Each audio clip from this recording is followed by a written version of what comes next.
move, or I am the pain. Awaken the spirit, you never been tamed. Let's go. There is no savior, just me and you. To back you up later, this world is so evil. It's changing my nature, still I'm so appalled. You thought I couldn't get at you. Oh, it's looking bleak, there's blood in the streets. Oh, a treat for the freaks, defeating the beast. Oh, it's been weeks, at least this moment's of peace. Oh, increase the heat. I wanna watch it burn. Burn. Come on. Burn it down. Okay. Burn. Burn. You with me? Burn it down. I wanna watch it burn. I don't back down from anyone. I don't back down from anything. Of all my foes, you a little one. The pressure at all, it's an easy thing. I know the reason you running from. You fear it the most, that 101. Buddy is sweeter than honey bun. If I was you, I would be terrified. Oh, it's looking bleak, there's blood in the streets. Oh, a treat for the freaks, they feeding the beast. Oh, it's been weeks, at least this moment's of peace. Oh, increase the heat. I wanna watch it burn. Burn. Burn it down. Come on. Burn. Burn. Come on. Burn it down. I wanna watch it burn. Show me some mayhem. Show me some mayhem. Burn. Bring in the mayhem. Burn it down. I wanna watch it. Slipping back in the darkness again. Slipping back in the darkness again. I'm slipping back into the darkness.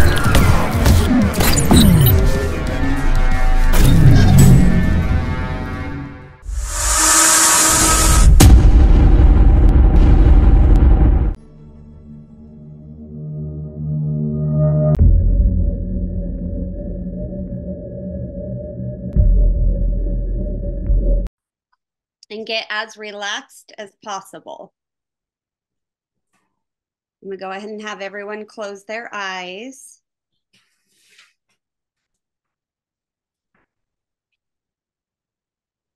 Lean back and get comfortable. If you can, put your feet flat on the floor. And go ahead and just start by taking a couple of deep breaths. In through your nose and out through your mouth.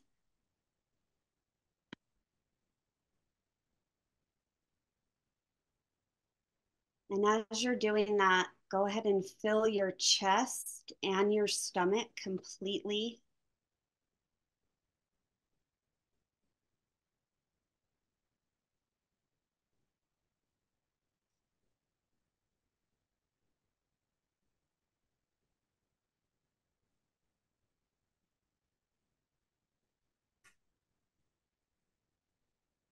And then I'm going to guide you through a series of breaths.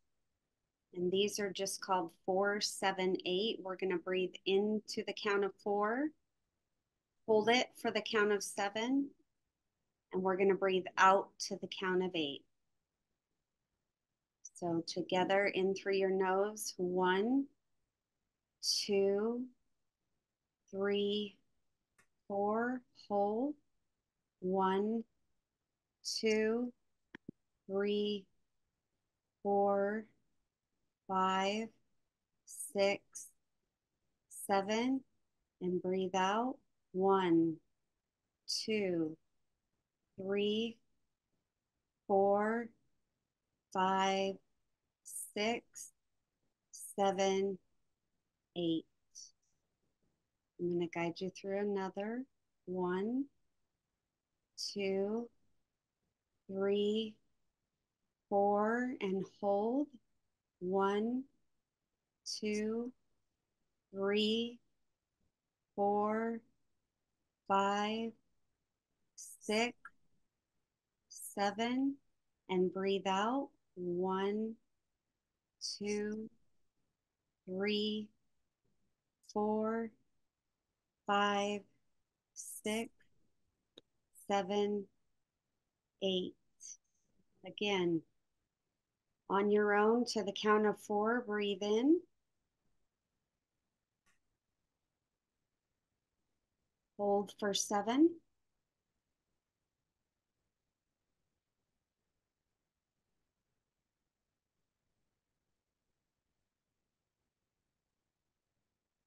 And breathe out to the count of 8.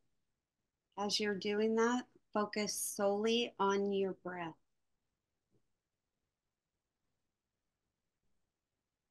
And again, 1, 2, 3, 4, and hold.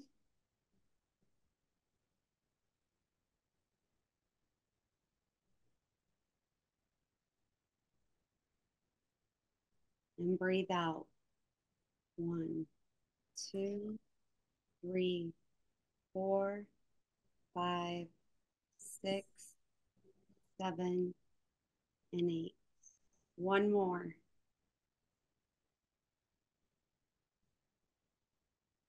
Hold.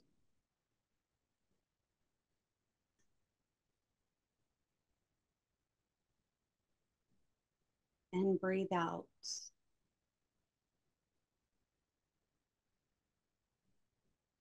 6, 7, and 8. Now we're just going to start bringing our breath back to normal breathing.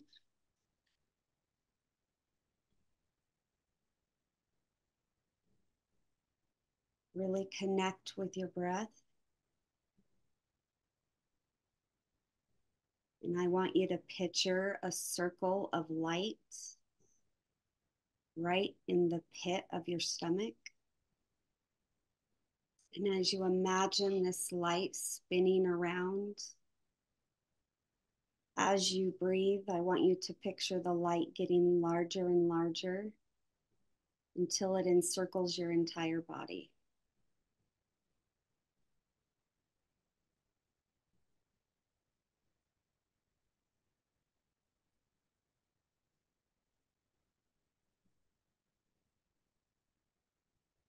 And take one last deep breath together in through your nose, filling your stomach and your chest. Hold. And release. And as you bring it back to a normal breath, when you're ready, go ahead and open your eyes.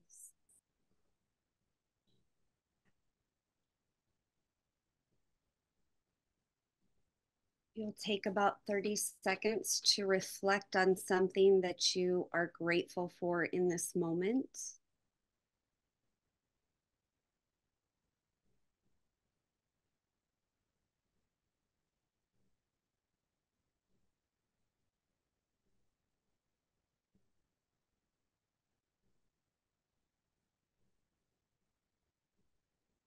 Awesome. Thank you, guys. Those of you that haven't done breath work before or don't know very much about breath work, we just did a really simple practice that you can do from anywhere. And what it does is just help you to really get centered on your breath and connect your mind and body so that you can be focused and really just be able to sit here and hopefully receive everything you possibly can out of this amazing opportunity. Hopefully, if you were invited by somebody else today, you thank that person, because I can tell you that you will get everything that you choose to today out of this. And we're super excited to have you here today. I hope you're just as excited to be here. I get to actually introduce our very first speaker. This man is an amazing husband, a father, a friend to many. And besides that, he's an amazing mentor, um, not just in helping you to figure out your finances and your money, but really just to help you get to the heart and soul of your own finances. And when I say that, he's somebody that helps you to really dive in to those areas that sometimes we're afraid to look at. I know for me, when I first sat down with Sam, I didn't even want to look at my own finances, let alone have anybody else dive into them with me. It can be a really vulnerable, scary experience to do that, especially when they're not where you want them to be. And Sam is just somebody that helps you to feel comfortable with that and really helps you to look at it. And a lot of the times he helps you to realize that they're not nearly as bad as you think they were. but helps you to discover areas that he could help you either save or move that money to different places or just restructure how you're working things so that you can be in a better place. Sam has been like a brother to me, and I love him dearly. And I'm just so excited that you guys get to hear from him today. So, again, sit back. Hopefully, you're taking notes. Again, we'd love for you to have your cameras on so that you can really be involved in this experience. Go ahead, Sam. Woo! You guys ready? There's no reaction. The funniest thing about Zoom is everybody's muted and you're talking to yourself, although you're looking at people. So there's a few ground rules about Zoom, not just right now when I'm speaking, but for everybody today and anytime you're on Zoom. You get to show your excitement and you're engaging through your body language. You got to move your hands a little bit. Everybody move your hands a little bit. Garrett's got it.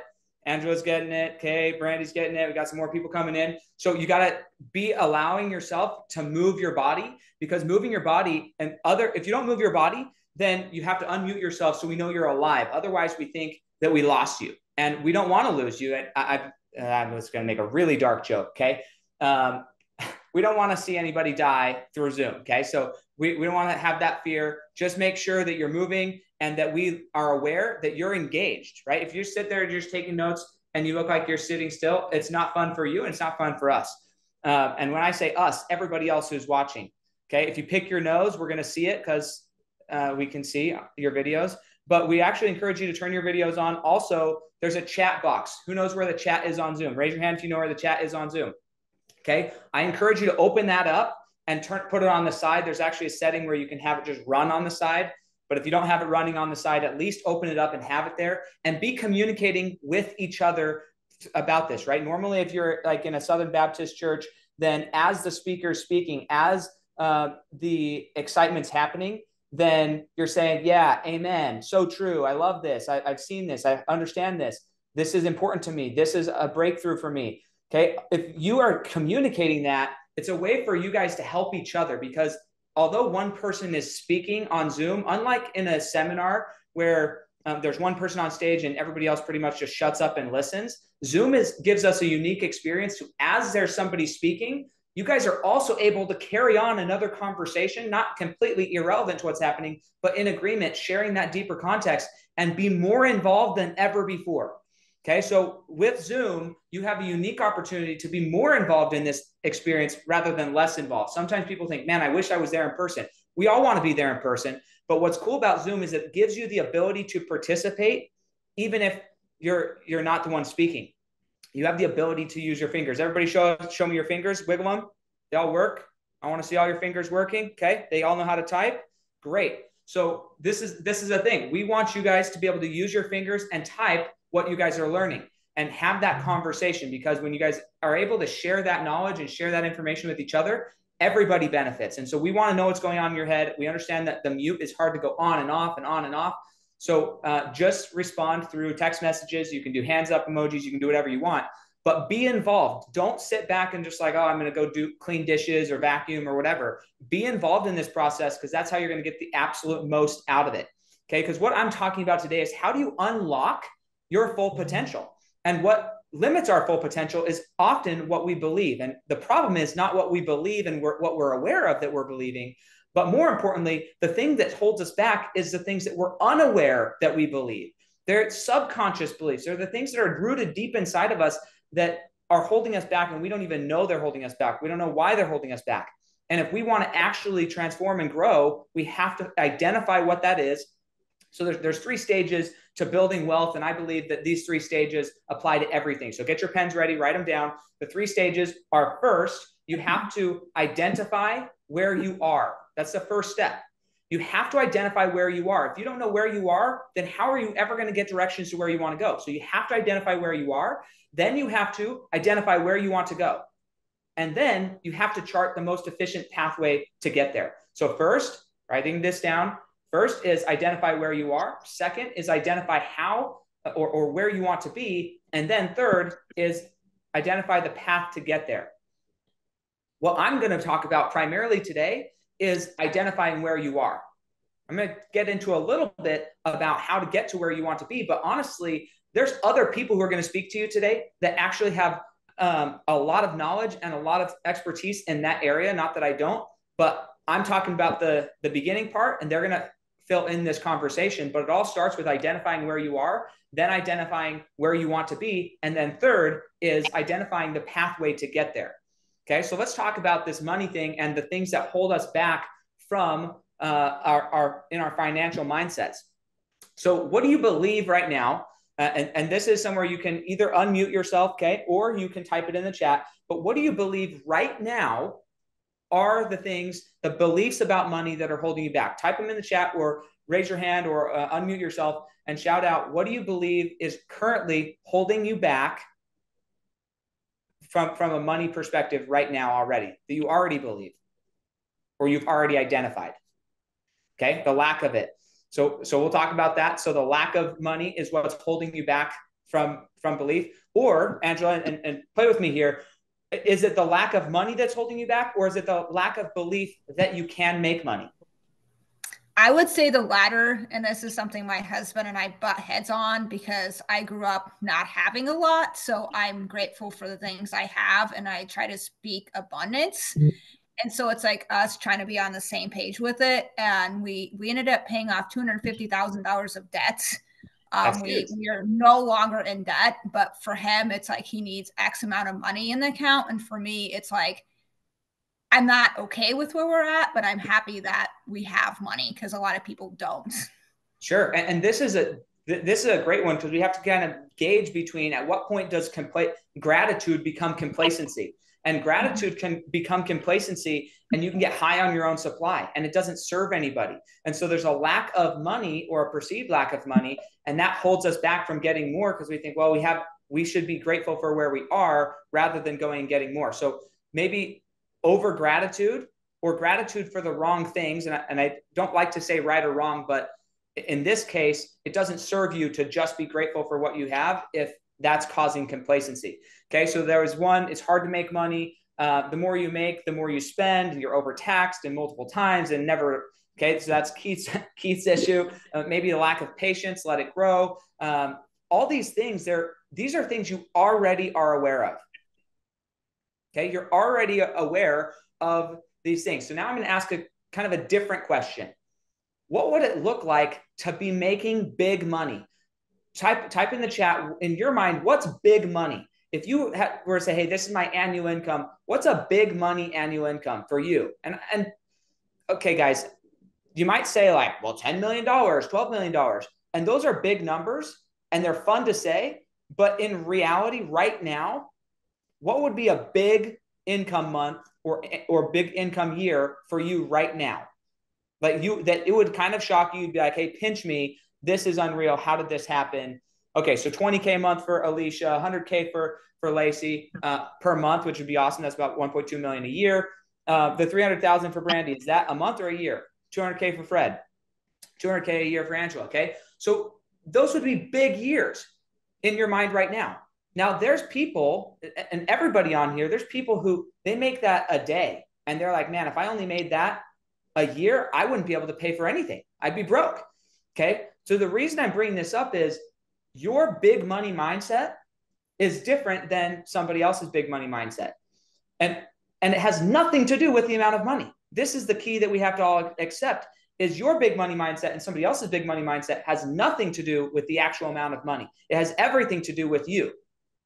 So that's a subconscious belief that you think 200K is a big year or 100K is a big month. Okay, that's a belief that you have right now, and it's limiting your ability to think bigger.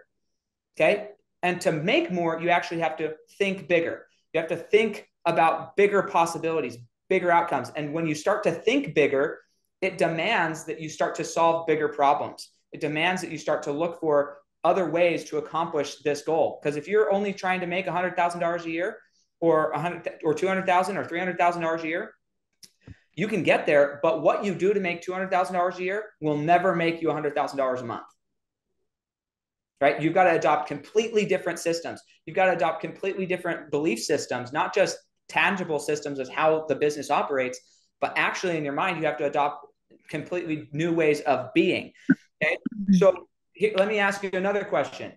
And you can type this in the chat as well. What's the most money that you've ever made in one single transaction?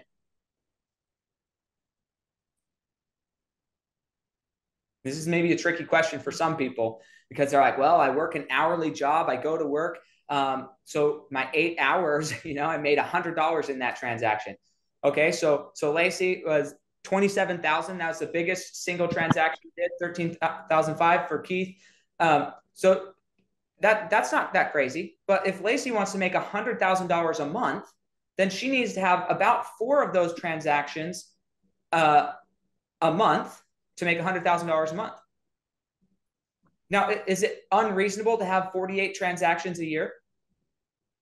Could you do 48 transactions a year, Lacey? Absolutely. Okay. So that's not an unreasonable goal anymore. When we break it down, it's like, oh, if all I did was went for my biggest transaction and I had multiple of those a year, okay, my biggest transaction, single transaction was $54,000.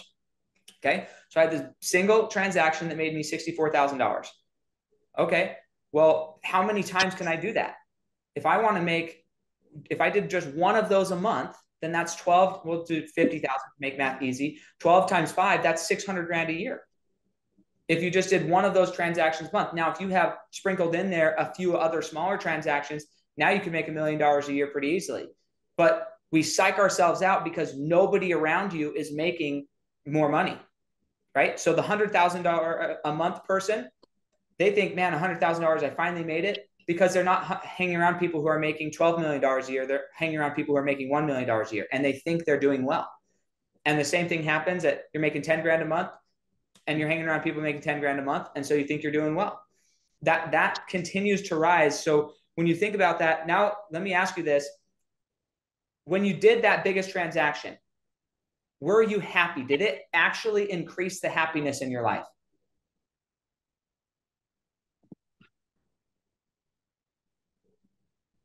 Again, you guys can participate either with your fingers right here, or you can participate by unmuting yourself. Okay. Keith says it was just another day. Angela says briefly it helped. David says no, yes, and no. Okay. Anybody else participating? Everybody else has never had a big transaction. How about the biggest transaction? Maybe it was $1,000. Okay. Relief in the moment. Happy dance for sure. Hey, there you go, Lacey. That's good. Okay. So there's some activity, there's maybe some enjoyment from it. But in my experience, it doesn't last. There's no amount of money. There's a limit where it's like, you know what? That didn't help me. And in fact, for me personally, the biggest transaction I've had actually didn't bring me any more satisfaction. However, some of the smaller transactions that I've had that I created the most value for the person receiving it, not the most monetary value, but the most spiritual value, the most subconscious value, the most freedom, the most peace. That transaction actually created more joy and happiness in my life than more money. And so when we're talking about money mindset, we have to get really clear on what's the subconscious thing. There's people who believe that it's bad to earn money, that you shouldn't earn money, that you're overpaid, overcompensated for what you're providing. And it's really important to understand that money is not good or bad. It's an inanimate object. And for us, we have to determine what is bringing in the most value for us. Okay. So let's go on to the next question. And again, guys, this takes a lot of participation. Hopefully you guys are writing notes, because I'm going to ask you a bunch of questions. And if all you do is answer the questions here in the chat, which I'm grateful that you guys are participating, or out loud, then you're going to walk away from this and you're not going to be able to actually use any of this information because you forgot it as soon as the next speaker comes in. So hopefully you're writing these notes down when I'm asking you the question. What do you believe your money blocks are currently? Hopefully you're writing that down so you can go back and analyze it. What would a big money payday look like for you? What's big money? Okay, write that down. Why do you believe that? So you can challenge every one of these beliefs. Okay, does money make you happy? Hopefully you're writing that down. The next thing is this next question is, what are you doing currently? And I'm going to put in air quotes because I'm going to qualify this in the end. But what are you doing currently to deserve more money? What do you believe right now that you're doing, that by doing it, you say, I deserve more money. Every time I do this, I deserve more money. I deserve more money. What's a daily or weekly thing that you're doing every day that is telling your soul, hey, I deserve more. I deserve more. I deserve more. So David, you said creating value, getting results. Okay. Those are really broad. And frankly, they're not specific at all. Okay. Creating more value in what area? Are you helping somebody, the greeter at the grocery store? Are you sweeping up rocks on the street? Like creating value, how? Getting results. Yay, I moved rocks. Wonderful. But like, what's really happening?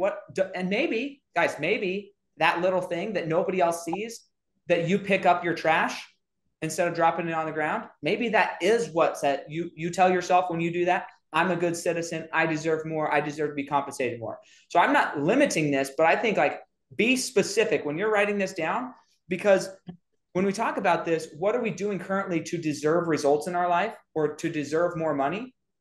Okay. We have to be real clear, because there's a principle in the book, Think and Grow Rich. And I'm going to say it's in that book. It's really everywhere in life. I believe it's a law of the universe. But when we want something, we have to identify where we are, identify what we want or where we want to be, and then identify the path to get there. Part of the path to get there is identifying what are you willing to sacrifice in exchange for the desired outcome. What are you willing to sacrifice in exchange for the desired outcome? What are you willing to sacrifice in exchange for the desired outcome? And you have to ask yourself that question. And if you don't have a list of things already, because we're going to go through this, this is going to be an activity. I'm excited for the people who are in their house right now. Not to say the people who are driving can't do this, but for the people in your house, I'm really excited about this. Okay. I want you to go write somewhere the answers to these questions. So we have a few answers here. Okay. So self-improvement into yourself. Angela, you're saying that. So reading, podcast, self-growth. Again, these are broad. How much reading? How much podcast? Which type of podcast? Are you listening to The Goonies? Are you listening to, what does my wife listen to? Like the Office replays with the Office ladies? Like what is it you're listening to? How is it actually moving the needle that's saying to you, your soul, I'm doing this in exchange for success? I'm going to give you some examples of what I did over the last 6 weeks, well, almost 3 months now, to exchange for success. So you guys have a very clear idea of what exactly am I talking about here. We'll let Sarah in. Okay. So what you want to be writing down is very specific things. So for me, in December, I decided I was going to fix and make an exchange. An emotional exchange for me to the universe, not to anybody else. I can't control anybody else. I can't control if somebody wants to give me money, but I can control what I do on a daily basis and the efforts that I put in. So I said, look, I want to hit this target, this goal. So what I'm going to do is I'm going to exchange. I'm going to exchange 3 minutes of my morning into an ice bath, which I don't like.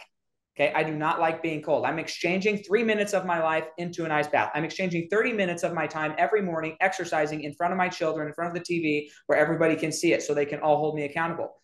Okay. I'm exchanging 30 phone calls. I'm going to dial the phone and attempt to contact 30 people every day. Okay. Well, how does that break down? I'm going to talk to 3 potential clients. I'm going to talk to 5 team members. I'm going to talk to 5 clients that I already have, and then 5 random business owners that I'm going to cold call off LinkedIn or Facebook. Terrifying. I don't like making phone calls to anybody, let alone 30 of them. But I decided, hey, I'm going to exchange this in commitment for that. I'm going to go to 2 networking events every week.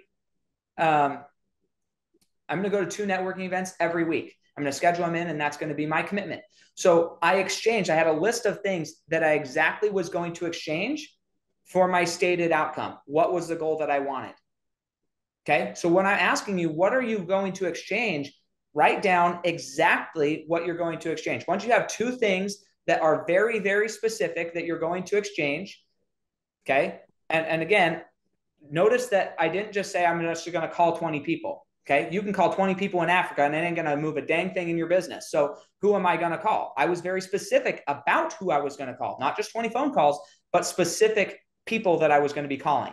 Not necessarily the names of the people, but the types and the demographic of who I was going to be calling so that I could move the needle in my business. Okay. So I want you to write down very, very specifically at least 2 things, and either raise your hand or put them in the chat. What are the 2 things that you're going to exchange to increase your identity? Increase the commitment that, hey, I did this and I deserve. I'm going to use the deserve word one more time, and then I'm going to actually just blow it up with an island, but I'm going to deserve success. So once you all have 2, for sure. But once somebody has two things written down, I want you to put them in the chat. Two things that are probably written down on a paper, put them in the chat of what are the two things that you're going to exchange to deserve more.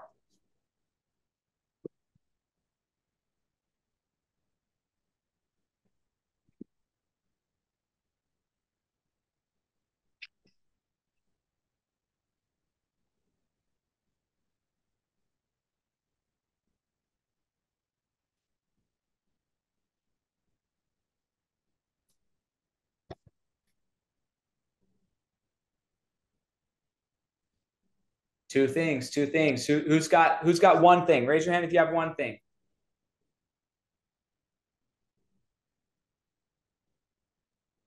Nobody has two. Fred has two. Did you put them in the chat? No, I was just going to say it out loud. Andrew's putting hers in.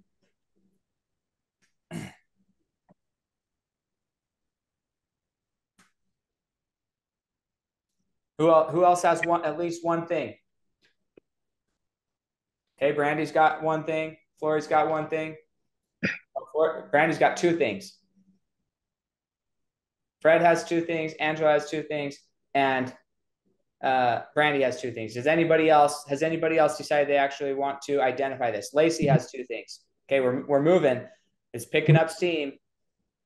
Guys, nothing matters if you just came to listen to the show.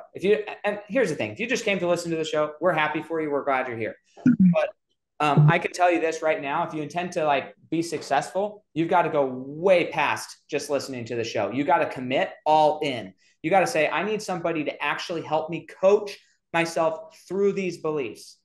Okay. So here's the activity, right? I just want at least half the people here to have these two things, or at least one thing. Raise your hand virtually, put it in the chat, say, I have it.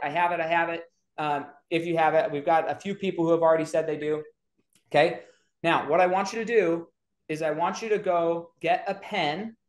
You guys are going to hate this. I don't know if a pen will work, but if you have a mirror and a dry erase marker, I want you to go write it on the dry erase. With a dry erase marker on your mirror. Okay. We're going to take time here, because what needs to happen is you guys need to take your phone, and once you go and write it on the mirror, you guys have to take a picture of it with your phone. And then I want you to post it on your social media. Okay. Because here's the thing, transparency is how you're going to win. If you don't share your dreams, if you don't share your goals, if you don't share what's going to happen, then it's just fun and games. You wrote it down in this notebook. Guess where this notebook goes? Right by my desk, and it just sits there. All the secrets, all the things that are going to help you be successful are stuck in a notebook that you took notes. You bothered to write it down, but you didn't take action on.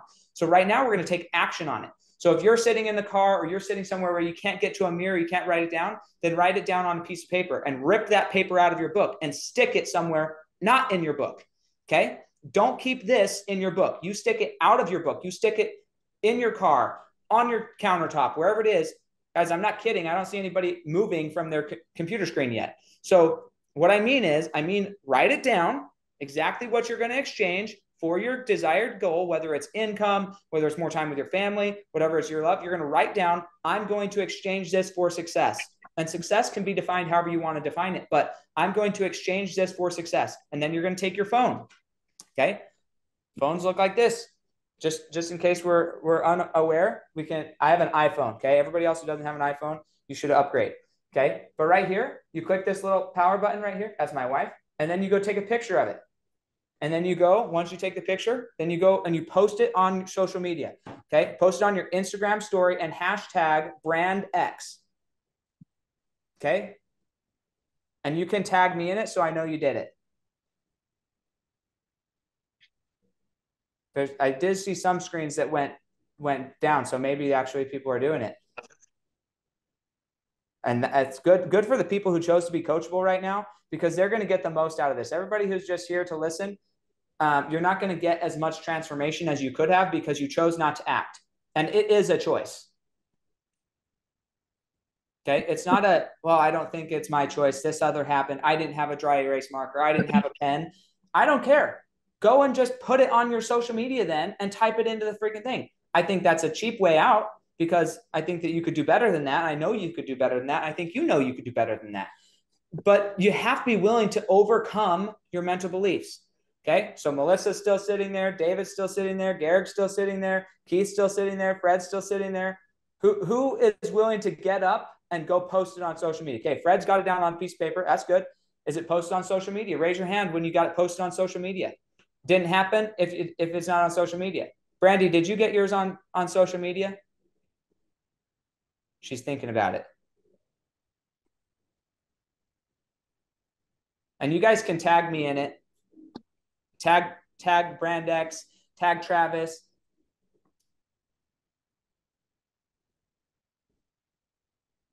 If this is all you take away from this event is you actually took action on something, you shared your vision with somebody else, you shared what you're willing to exchange, you're going to leave with more value out of this one little experience than anything else you learned today. If you don't take action, you're literally setting yourself up at the beginning of the event to decide, I'm not all into this event for the rest of the event. Why would you decide that? Why would you carve out time out of your day to improve yourself, out of your life to increase your business, and then not take action? Okay. I don't know if there's a hashtag for Brandex, honestly. I'm sure there's a hashtag. You can use a hashtag, but I don't know what the @ is for Brandex. Travis might be able to answer that. But mine is @ Sam Knickerbocker. You can always do @ Sam Knickerbocker, and that will get you to mine. Okay. So if that's what it is, you tag it in @ Sam Knickerbocker. Wonderful. But raise your hand if you actually did it. You got up out of your chair, you went and did something. Angela did it. Awesome, Angela. There you go. She's got the picture, and you're going to go put that picture on Instagram. Is it already posted? Not yet? Oh, Angela, you're so close. Okay, just a second. I'm working on it. Okay, I love it. Who else is all in? Who else is committed to this?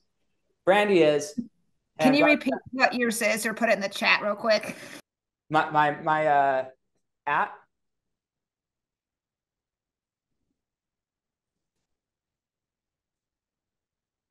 BOCKER. KNICKER.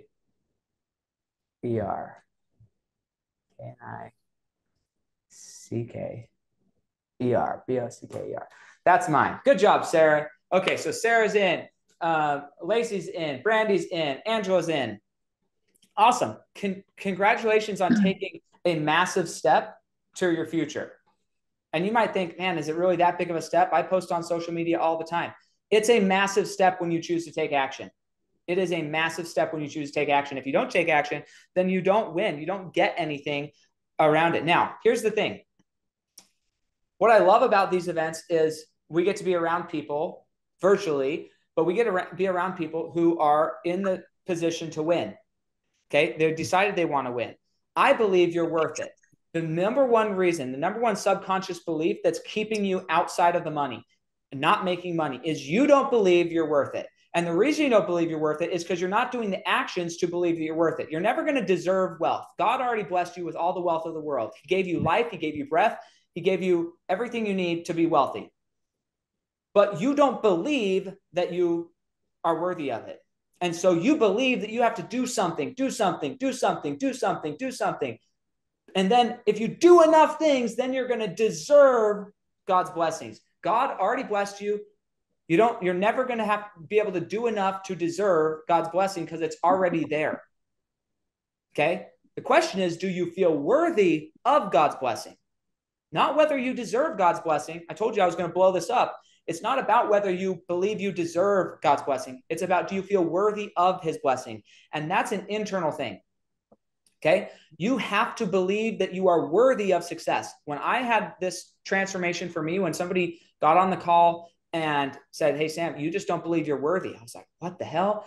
Of course I'm worthy, right? My subconscious belief told me I wasn't worthy, but my conscious belief said, of course I'm worthy. And so I went and wrote it down in my business plan. I wrote it on my mirrors. I wrote it in my car. I wrote it on sticky notes everywhere. I'm a worthy husband. I'm a worthy father. I'm not just worthy to make more money, although that's what I wanted. I was worthy everywhere in my life. You are worthy everywhere in your life, not just in the financial realm, but you're worthy everywhere in your life. And this is the number one reason why you're not millionaires, because you don't believe you're worthy of being a millionaire yet. You don't believe you're worthy of making $100,000 a year or or paying for your kid's school or getting out of debt. You just don't believe you're worthy of it. You believe that you must continue to suffer a little bit longer before that blessing should be yours. But the blessing is already yours. Okay. We have to believe we're worthy of it. Now, for me, maybe you guys are way different than me, but I'll tell you, for me, believing that I was worthy, it took more than just writing it down. Just like, oh man, Angela, where'd you go? Okay.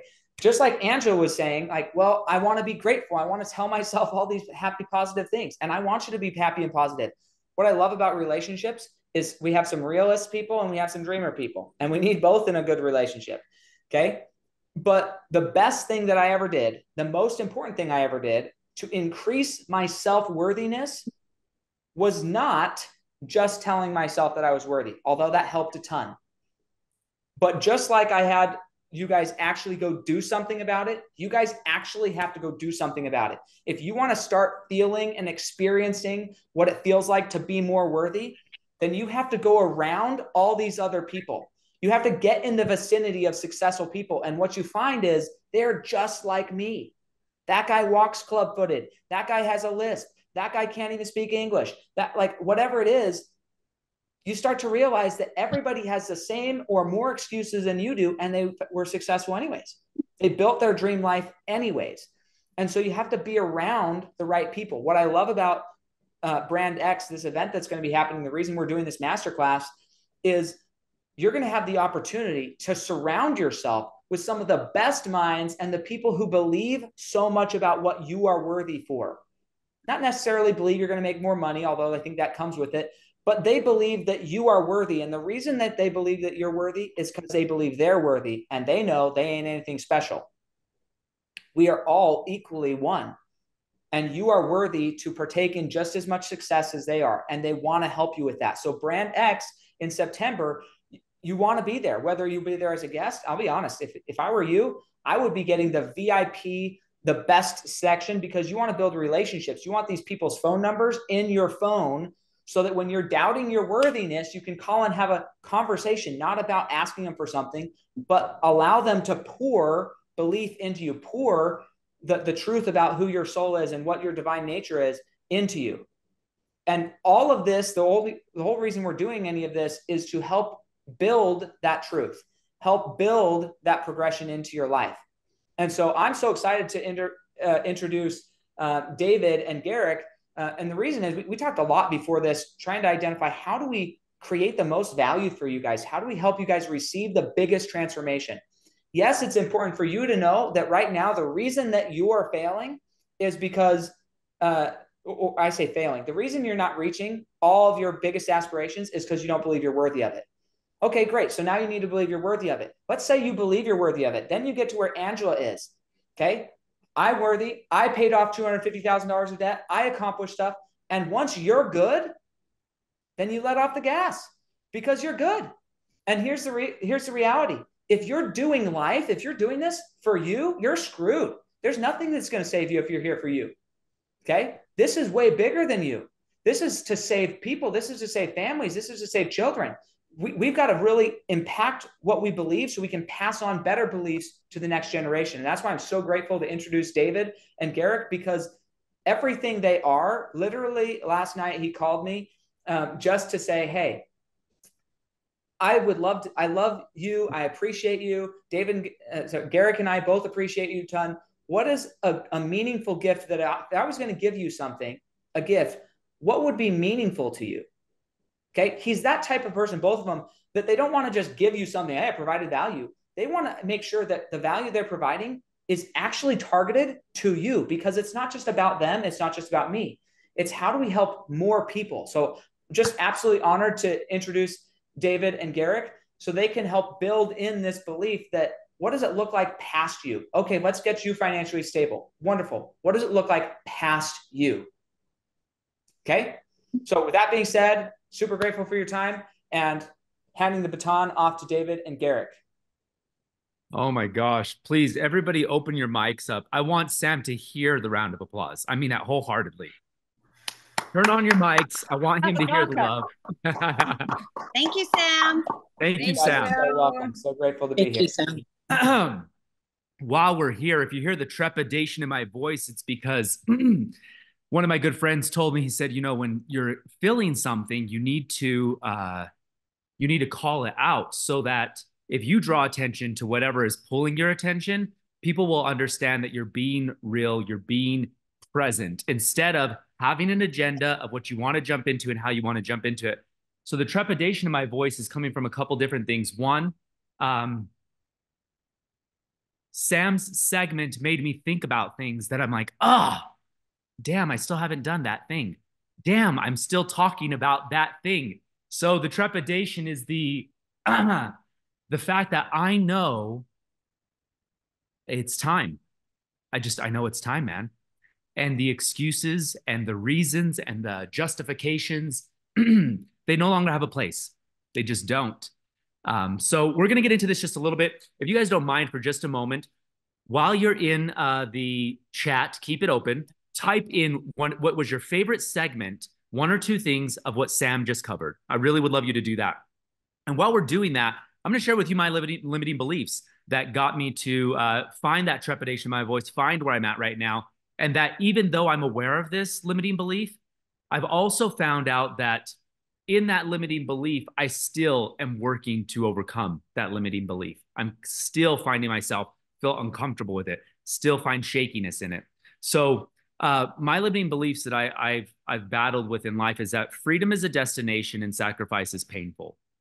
Freedom is a destination and sacrifice is painful. Sam highlighted so many wonderful, beautiful things that directly made me be thinking of those two things, to be honest. And I want to thank you, Sam, personally for bringing those things up. While we're talking about those limiting beliefs, I want to just ask you guys, take a moment and write those in. I'm going to start reading through some of these things that you said about Sam already, but write down, what are your limiting beliefs? What are the things that have held you back? What are you making excuses for? And by the way, I like how Sam called it out. And so I'm going to call it out. If it's not specific, it doesn't count. Don't speak from your mouth and don't speak from your mind. I want to know that you feel trepidation in your voice to even voice it.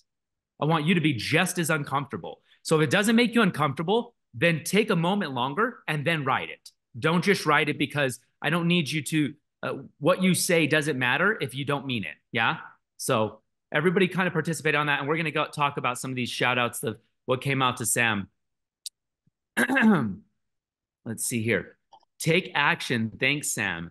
Thinking about what you are willing to exchange actively instead of being second nature, instead of it being second nature, and the reminder regularly of it. Taking action, prove to myself that I'm worthy. Yes, worthy is great. So many wonderful things.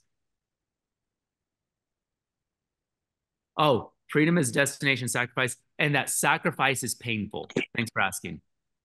Freedom is a destination and sacrifice is painful. Those were my limiting beliefs. Not seeing my own value or believing because knowing it, everyone else probably already knows it. Oh my God, how true is that, Melissa? Oftentimes what we don't know about ourselves, the reason why we don't know it is because it sits right here. And every time we turn to look at that thing, and we've done exercises like this at events, we can't see it because it's in a place where it's difficult for us to define, but it is interesting how often people can. Some of these limiting beliefs, let's see here what some of them are.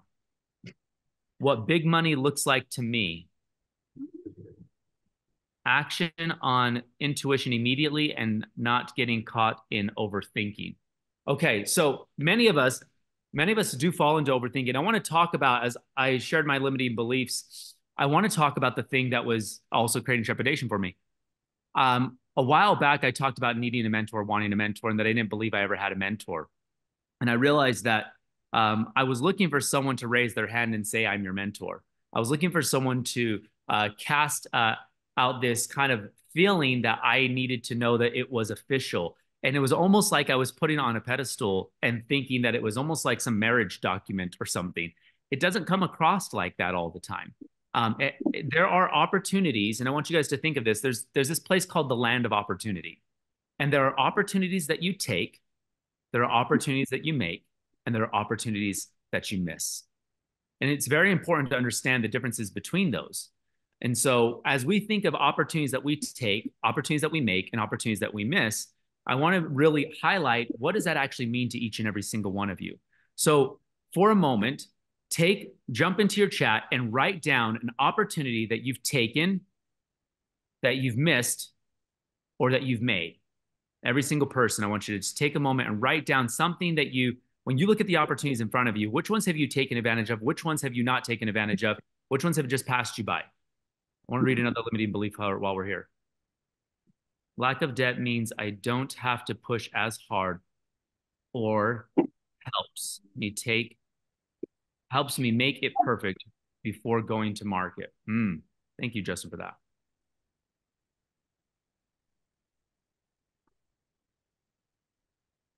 What are some of the things that you believe? What's an opportunity? What are you missing right now? And as you're thinking of these opportunities that you've taken, opportunities that you take are often what's proposed or presented to you. What's an opportunity that you've taken? And we're going to ask for participation here too. Again, if my energy, I've had to come out of the trepidation. I'm out of that now. It took me a moment to get my rhythm because I did need that feeling. So again, thank you, Sam, for that. Missed. Investor. Let's just take a look at some of these. Okay, a missed opportunity. Investor ready to go, and I wasn't ready for that. Ooh, that's a big one that happens in business. When I had a business that was successful, I stopped growing it. When things changed, I could not change my business fast enough to save it. Ooh.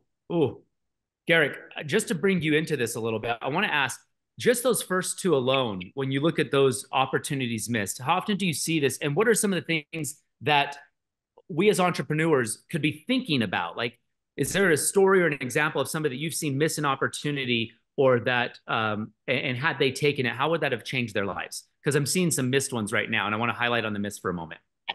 Yeah, so there's some, and here's the thing is a missed opportunity can always turn into something more too, but we have to be open and ready for it.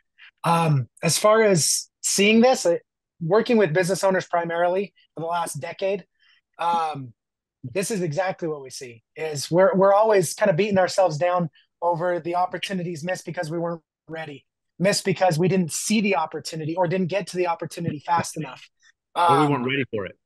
Or we weren't ready for it. Yep, exactly. But I will say there is something in that, and just to kind of create a little bit of a segue into some of the stuff that we're going to talk about as well. That missed opportunity, don't beat yourself up about it. Be looking for the right opportunities, because here's the biggest thing that I've learned within business is that there are a lot of opportunities that pop up, and we call them opportunities because we see that there's potential there. The problem with that is if we focus on 10 different opportunities, we're actually looking at 9 different distractions. Does that make sense? We're looking at 9 different distractions in one opportunity, but making sure that we don't miss those better opportunities for us. We need to realize that some of those are just distractions, right? I'll give you one little story. I had a client. This was back in 2019. He wanted to purchase a business, and the only thing that he wanted from this business was he wanted the client list. That's it. And the purchase price, he wanted it for $1 million. The owner wanted to sell it for $1.2 million. So they came to a falling out. Nothing happened. He was kicking himself for almost a year, just being like, man, maybe I should have just paid that extra $200,000, just taken it like it was a good opportunity. Well, COVID came around. It impacted that business that he was going to buy so drastically that guy called him back up. And he said, hey, are you still in the market for buying this business? I'm willing to sell and I'm willing to come down on my price. And he said, maybe, it just depends. And his wife was overhearing it in the background. And she shouted over the phone. She said, yeah, we'll take it for $100,000. She was just joking and kind of a little ticked off because they felt like they missed that opportunity. And the guy said, okay, Dave, deal, let's do it. $100,000 for something a year previous was worth 1.2 million, or perceived as 1.2 million. And the reason for that is because yes, the business had declined, but all he wanted was the client list. So I look at missed, but I also look at there's some that we intentionally move away from, and there's some that we do miss. So Love that. Appreciate you sharing that. It's funny as I'm sitting in this space right now. Sam, I just again still shout out to you. It's some of what you shared was just so real and necessary for us to experience. And as I'm reading through some of these missed made opportunities and these limiting beliefs, like I really, it's interesting. I would actually encourage us and find one. I'm going to actually ask you guys to do this. Find a comment that you connect with that someone said, and I want you to write them a DM right now. Write them a DM of why or how that has affected you or how you relate to that. So find someone's comment in here that you feel like you understand, you connect with, you resonate with, and I want you to give them some words of encouragement or some validation or connect in some way. Find a reason to connect with somebody. Send them a DM, and I want you to find a reason to make them feel like you see what they're sharing. They're not alone in whatever their last experience was. You're able to connect with that. And as we're having you guys do this, I'm going to have one of you share. Just share, but we'll get into that in just a moment. Find a comment that you connect with. See which one you connect with. Send them a DM.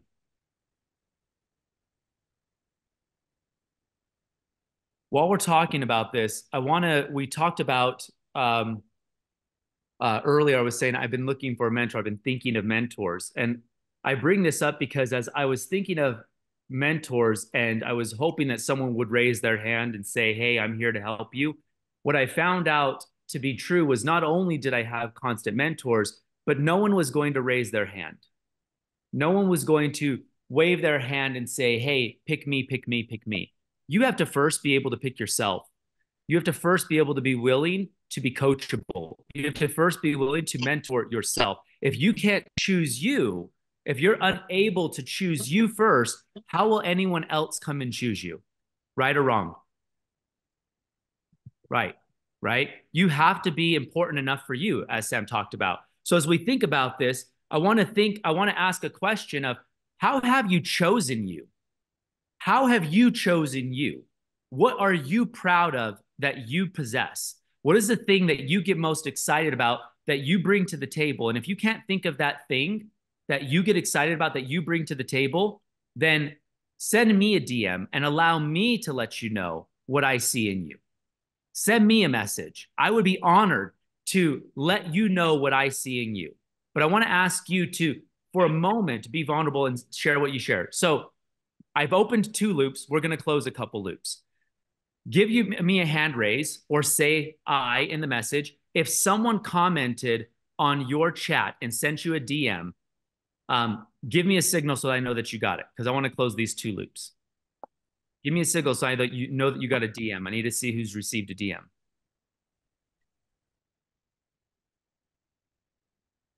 Or did we just ignore everybody's comments? Oh, I don't know how. That's okay. If you send someone a DM, okay, here we go. Garrick, are you replying to someone's message by Justin? Is that you? We Also, can't hear you. Fred replied to Angela's. Brad replied to Angela's? yes, I did. Excellent. Turn on your mic if you had someone reply to yours. I want you to share I want you to share what you experienced when they shared their thoughts. Brad, were you the one, Angela, were you the one that received the reply? So I received a reply on a comment. I don't know how to check the other ones, but it was something about they moved from Washington to Phoenix. And I can definitely relate to that. My whole goal to move to like the Omaha area was actually to get my PhD, and I worked my ass off, excuse my language, and I did everything. Ended up getting remarried and started this whole other venture, and I felt like I missed out on that. So it was good. It's not good to have validation, but it's good like, hey, I did this and it didn't work and I moved here. So it's like validation that you made the right decision. Yeah. Yeah, absolutely. I really appreciate that. As anyone else want to add to someone that either commented on someone's or someone that had theirs commented on? What we're doing here is I want you guys to identify that. Remember, as Sam mentioned, this is more than about you. You need to know that you're not alone. You need to know that there are people in your community, whether you see them or not. You need to know that every decision you make affects the next. And so it's important to understand how all these pieces tie together. Another comment, let's take a look here. Goodness, you guys are so good and active. I love this.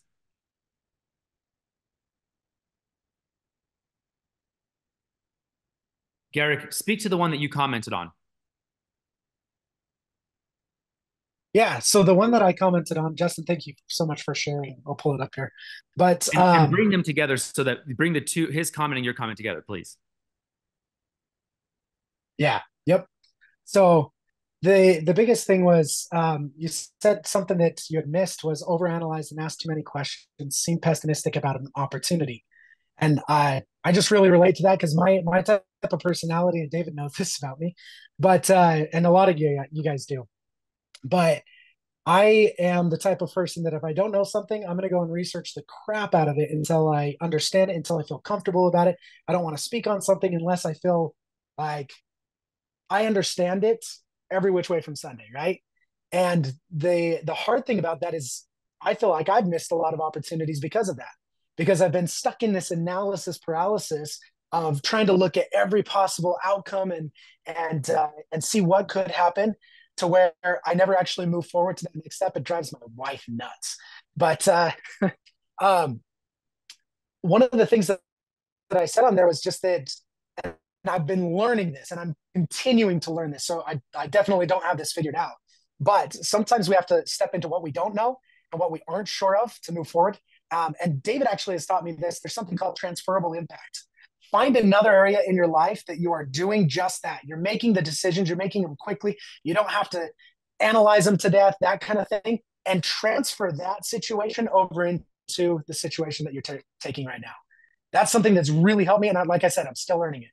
So absolutely. So as we're going through this, I want to play you guys a video real quick. Do I have video shareability? We're talking about taking action. We're talking about opportunities that we look at. And before I give more context, I just want to play this quick video. If I have a chance to share it, awesome. You should be able to, David. Thank you so much, Melissa. I want you guys to watch this for just a moment. I fell in love with an essay by Strangest Loop, and it is a list of things that are not doing the thing. So here is a list of things that are not doing the thing. Preparing to do the thing isn't doing the thing. Scheduling time to do the thing isn't doing the thing. Making a to-do list for the thing isn't doing the thing. Telling people you're going to do the thing isn't doing the thing. Messaging friends who may or may not be doing the thing isn't doing the thing. Writing a banger tweet about how you're going to do the thing isn't doing the thing. Hating on yourself for not doing the thing isn't doing the thing.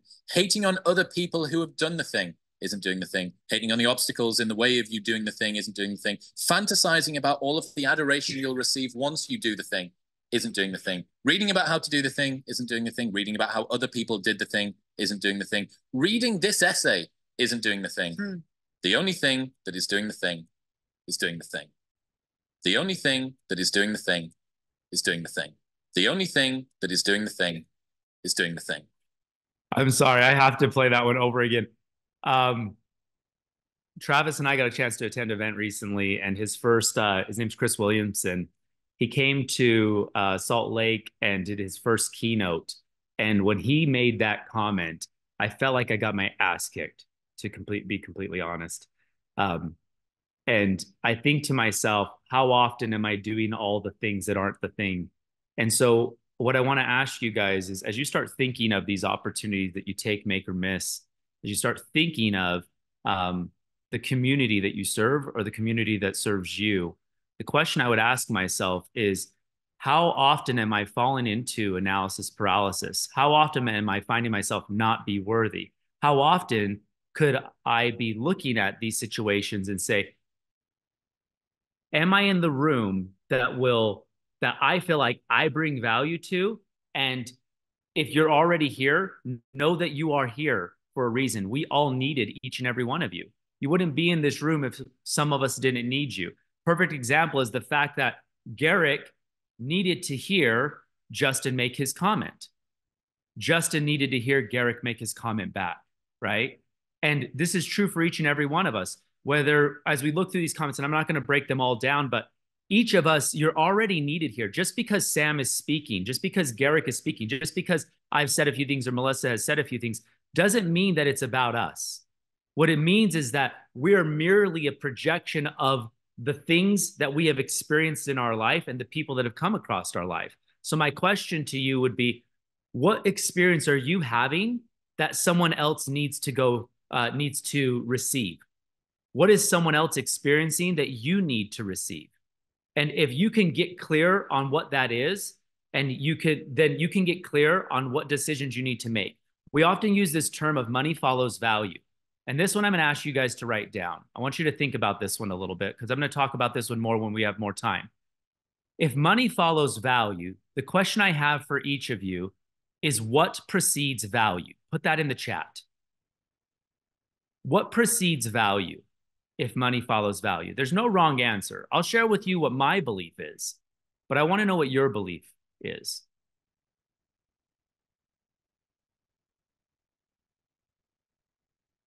Experience. I like that one. And while you're typing in the chat of the things of what money follows value, we all define value in different ways. Oftentimes, and Sam, I want to bring you into this for just a moment. When most people aren't ready to make a decision, what is the most common responses you hear, Sam? As far as the outward response, like they want to think about it, they're unsure, they don't know if they have the time, but it's just a bunch of like smoke screens, really. Yeah. They don't want to admit that they don't feel worthy of whatever the experience would be. Usually time, money, or don't clearly understand value, almost always.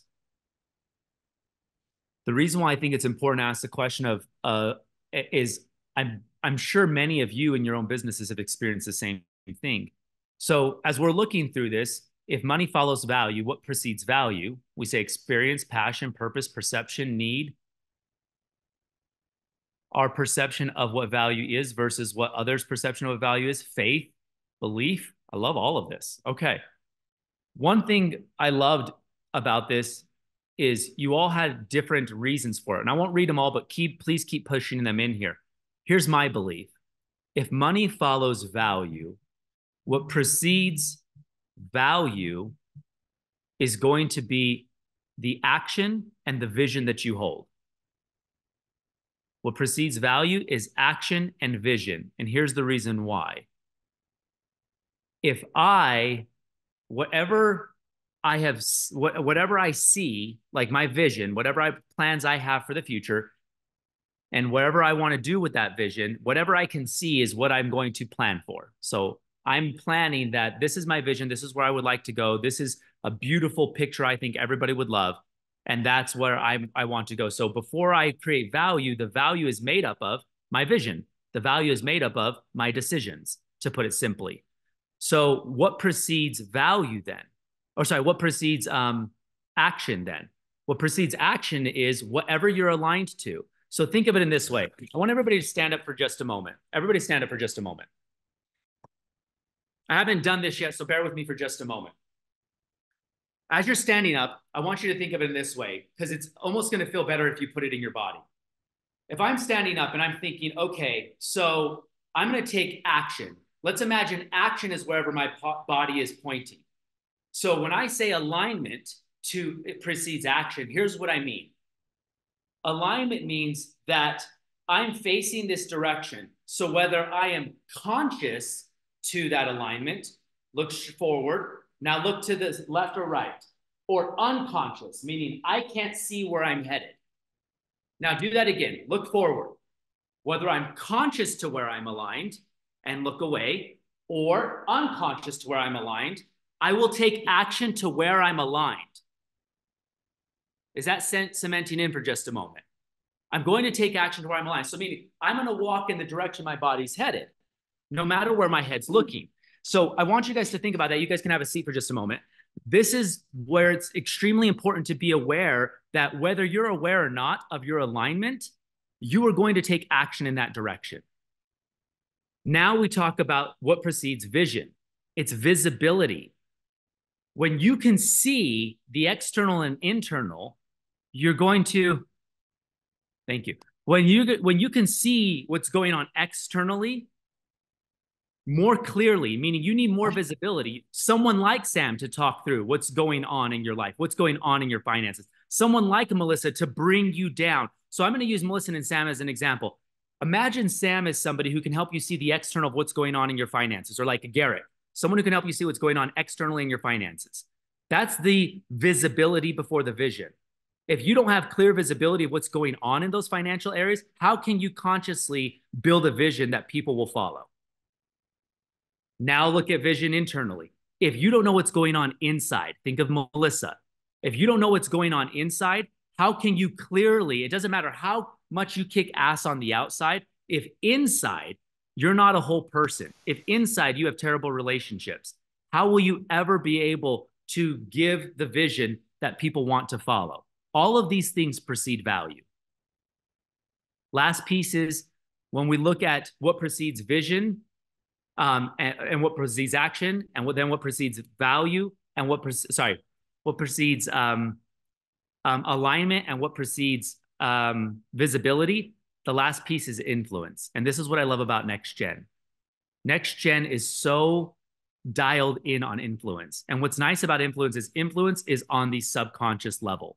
We may not know what is influencing us, influencing our internal eyes, sounds, taste, whatever, or our internal feelings. We may not know what's influencing us because influence is on the subconscious. Can you repeat that? My internet is wonky. Yeah, I'll make it really simple. I'll type it in the chat so you guys can remember what precedes value. I'll type it in for you guys. So what precedes value is action and vision. What precedes vision is visibility. What precedes action is alignment. What precedes all of that is influence. So if you're not aware of what influences are affecting your life, you are going to how can you ever make the money or make the impact that you want to make? So when you're thinking of this brand X and you're thinking of this community right now, you are already part of our families right now. My question to you is, if you're part of this family by attending this event, how are you going to officially take action in that? How are you going to add influence into that?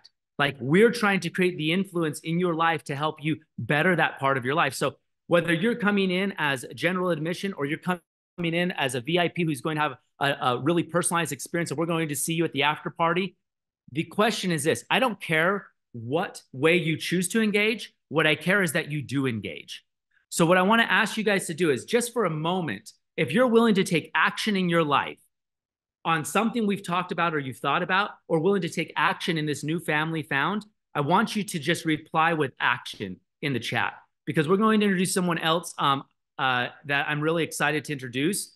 But I want you guys to place action inside of the chat if action matters to you, because if any of what I just shared with you is important, it's going to be important that and anybody who put action in there, I want you guys, whoever saw action, if you see someone who you feel like you want to support, don't be afraid to send them a DM and say, I'm happy to support your action. I'm happy to support your action. Send them a DM if you want to make someone's action feel supported. Reeves, is there anything else that we need to highlight before we exit that you feel like would be valuable to add, and before we introduce our next guest? The one thing that I would just add to that is, oftentimes we avoid things. And I know for me, I procrastinate, I avoid, I have analysis paralysis. And like David said, in choosing this action and looking at it, like, I love that. Stand up, look forward. That's the way you're going. Like, if you step forward, you're going to step in that direction. If you look a different direction and your body's still facing this way, your momentum's still going this way, not that way, right? And the thing that I've noticed is, oftentimes we avoid it by looking at in a different direction. We avoid some of the things that need our focus and need our action the most. When what's funny is we say, this is where I want to be, straight in front of me. That's where I want to be 5 years from now, 10 years from now. And we look this way and we don't end up going in the same direction, right? And so the biggest thing is focus on the things that you're avoiding and take action towards those things that you're avoiding. Would they be the only thing that I would highlight on? Because the times that I've taken action in the things that I've avoided the most have been the biggest and most significant growth within business, within personal, within family, within any of those industries or any of those different areas. So love that. Okay, before we introduce our next guest, well, while I'm introducing our next guest, I just want to thank all of you so much for your time. If it was a little choppy for me, I'm going to give it a shout out to Sam. Honestly, I was so focused on experiencing Sam. I came in not thinking of my presentation, and I don't mind being honest with that. I just really honestly want to give him a shout out again, say thank you for that. I appreciate you guys being so interactive in this. I am so excited to introduce our next speaker, Frank. Frank is one of those people who, if you didn't know you needed somebody who had depth, care, and can communicate in ways that sometimes feels like a foreign language to us, he can make the world that we sometimes feel overwhelmed with, feel scared of, feel tangible, feel exciting, feel like you can't.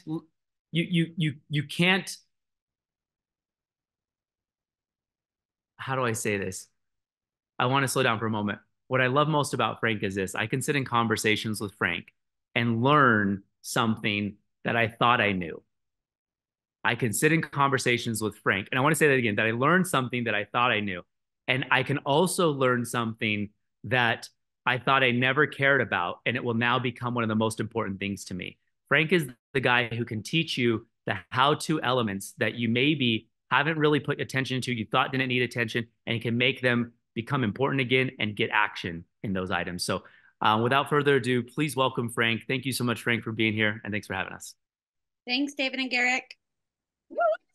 Oh, thank you. Thank you for that wonderful introduction. So we're gonna take a little bit of a hard right turn here and get into technology. And and we're getting into technology in a way that is not going to be intimidating for you too much. But the reality is that we live in a digital world, and that digital world has kind of changed the way that we communicate forever. It's not, once upon a time, you hear a lot of these stories from people that became successful maybe in the early 2000s, or really established their businesses even in the late 90s. And they had a very different world. Like, I want you to think about that for a second. The world, like within the span of 2 decades, the way business is conducted has been radically redefined. In the past 2 decades, the way business has been conducted has been radically redefined in a way that's never going back. And it's going to continue, and it's now with AI and everything of that nature, it's continuing to evolve in a way that in the next 3 years, it's going to be completely and totally different from what we recognize even right now. And yet most people are underutilizing the way that they're able to leverage tools like the internet, like their websites, things of that nature, to the level that they ought to be. And a lot of that problem is because to do the job of, say, creating a website or coding a project or implementing a piece of technology, the experts that you go to for that are highly technical people, because that's what's required to do the job. To code a website, you have to know the code. Problem is that the actual fundamental purpose of a website is simply to be a tool for communication. So the problem that we have when, the reality is that most websites suck, and they don't actually help us to further our objectives in business. And it leads to a scenario that while most people understand the power of the internet, they just haven't quite figured out how to make it work to the level that they want. And that becomes because the singular component, the website, is a tool for communication. And at no point in the buying process, at no point in the development process is it actually talked to about that way. It's talked about in highly technical terms, like, oh, how fast does it load? What are the, maybe what are the colors that are up there? What's, like, what's the navigation like? I like this thing over here that these other people had. And like features without really knowing what the fundamental goal is. And because we don't know what the fundamental goal is of a website, it's like you're playing chess, and the game that it's like you're trying to play chess, but the game that you're actually playing is checkers. And so you're just hopelessly losing, and you don't know why. And that's confusing, frustrating, and continues to lead the cycle. It's like, well, this thing is just totally freaking useless, and it's just never going to work. It's never going to do this thing. Maybe I get like a better hit, maybe on social media. Maybe I get a better hit over here. But then what you find is that the people that are relying 100% on other people's channels, like which is like a Facebook, which is like a YouTube, which is, any social media, is that when the rules change on those platforms, the effectiveness of those platforms for you goes down. It's almost always, it's almost never in your favor, ever. It's always in the favor of encouraging you to spend more advertising dollars, because that's how they make their money. That's how they finance everything. And the things that we actually own, a website, don't actually expand out. So the way that you need to think about this is that this is a sales wingman or sales wingwoman. This is something that, rather than trying to look at it through the lens of like, what features does it have, you need to say, how is this communicating as if it's a salesperson? How, like, is this communicating the way, is this communicating my service, my product, the benefits and the features and everything that I am offering to a potential customer? Is it doing that as close as possible in the same way as if I was talking to a person directly? Most of the time, it's not. Most of the time, it's reading like a resume. Like, here's why we're so cool.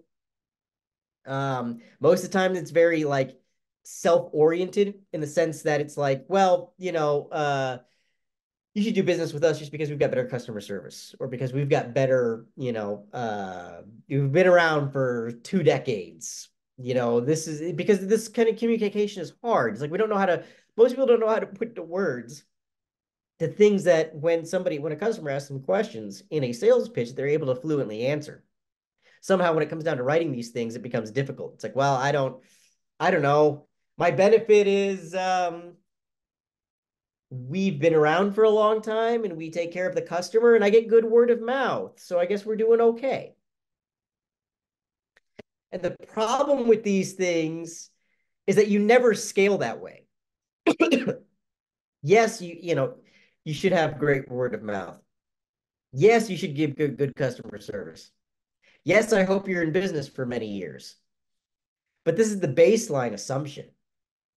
So we need to be able to communicate to somebody our value in ways that they can actually understand. And by far, the best way to get there,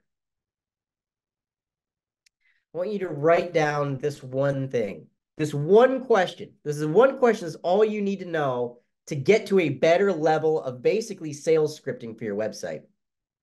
Ask yourself, what would happen to my customers if me or my business did not exist? If my business did not exist, how would that impact my customers' lives?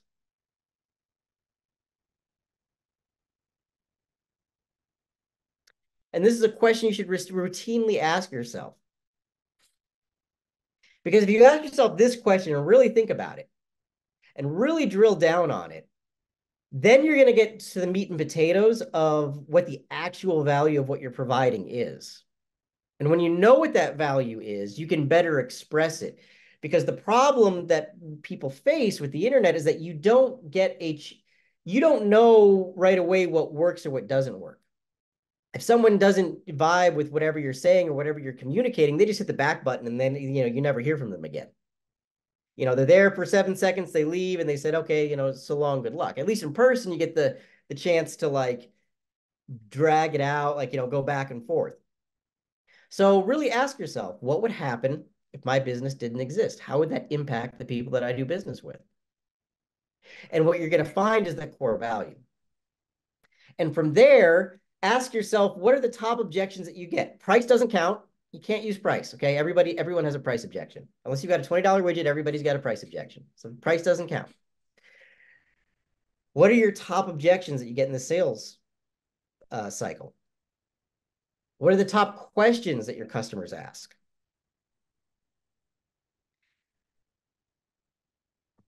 Top questions, top objections.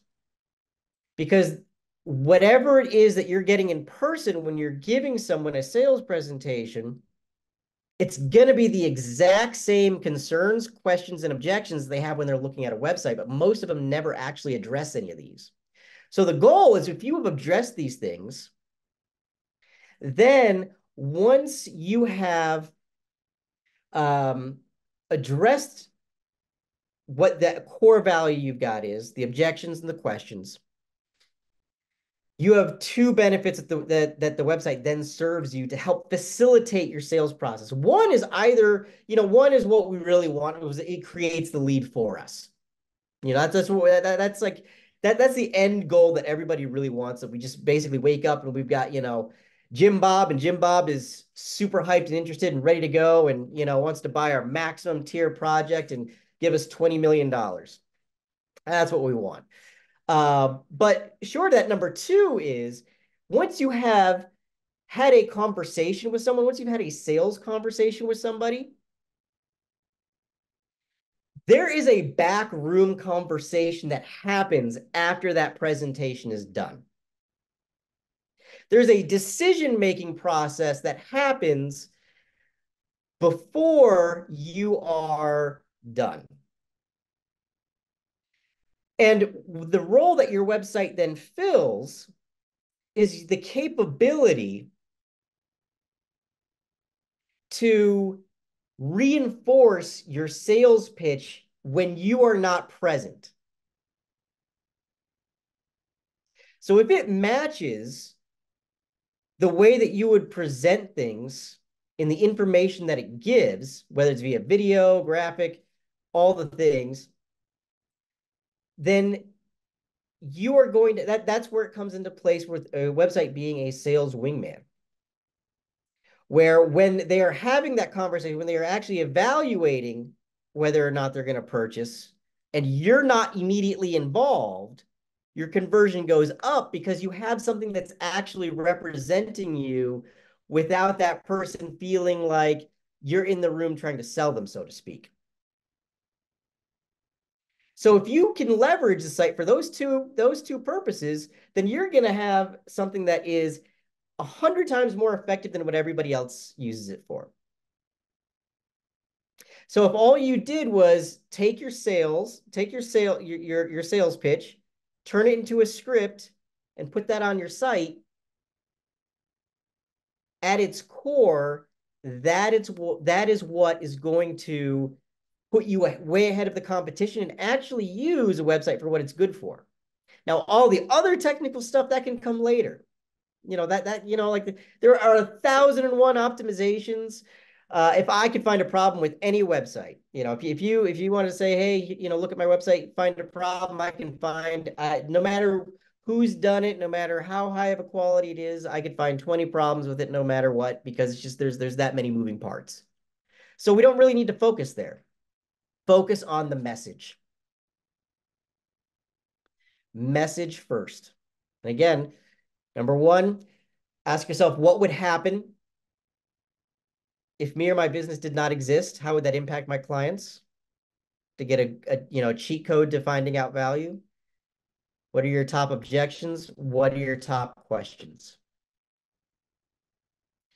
And so fortunately, I've got the privilege to take on our, next speaker. A big, long friend of mine. We actually met on an internet dating website called freelancer.com. Like, God, it's like 7, 8 years ago, something like that. I said, hey, with 1 Y. He said, hey, with 2 Ys. I said, hey, with 3 Ys, and we know what that means. So, Travis Brady's been a really great friend of mine. Probably one of the most impactful friends I've ever had in business, simply because, when I was really starting out, like, I don't think my business today would exist without him, without the partnership that we've had over the years. I mean, it's been that influential because the number one thing that he's always been able to, well, that I've always been able to rely on is that I know that he's always got my back. And I know that no matter what happens, that I've always got, someone to fall back on. And in business, that doesn't, in business and in life, that doesn't happen very often. And so the people that you can find that you can trust to that capacity, that can have, that are able to, support you and have your back and move forward is, absolutely priceless. I'd take that over any dollar amount any day of the week.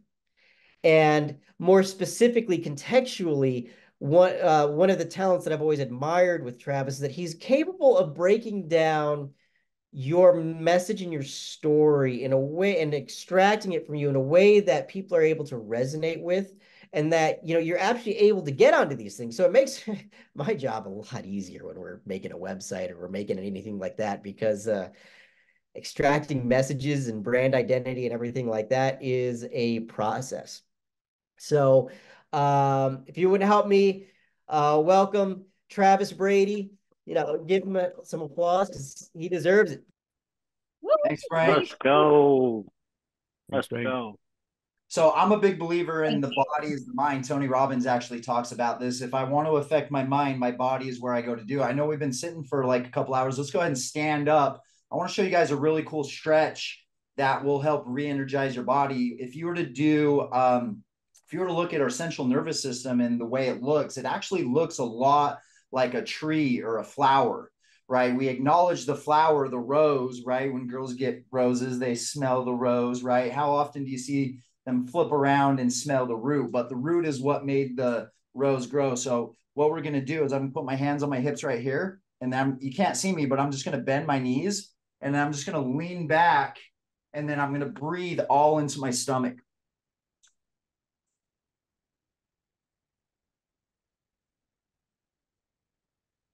So what it does is it starts to open up the chest, open up those tight muscles. So I do this sometimes during the day because sometimes we're hunched over all day and we're taking away that root system from our body. So stretch it out, get some water. 9 times out of 10, if I have low energy, it's just because I'm not drinking enough water. So I felt like I would be giving you guys a disservice if I didn't talk about like real things if we want to really increase ourselves and increase our business. Sometimes we're so focused on the mind, we forget that the body is real, where the real power is at. So if you take nothing away from what we're talking about here, I want you to understand that air and water is probably one of the most important things for your energy. And when our body shuts down, our mind shuts down, our ideas shut down, our creativity shuts down, at the end of the day, I want you guys to be a leader, and a leader extracts energy. They're able to give energy to the world, right? Frank, I love Frank. He's so analytical, he's so logical, and he's able. I learned something new from him. David, I love the way you put things into perspective. Sam is always changing my mind when it comes to money beliefs.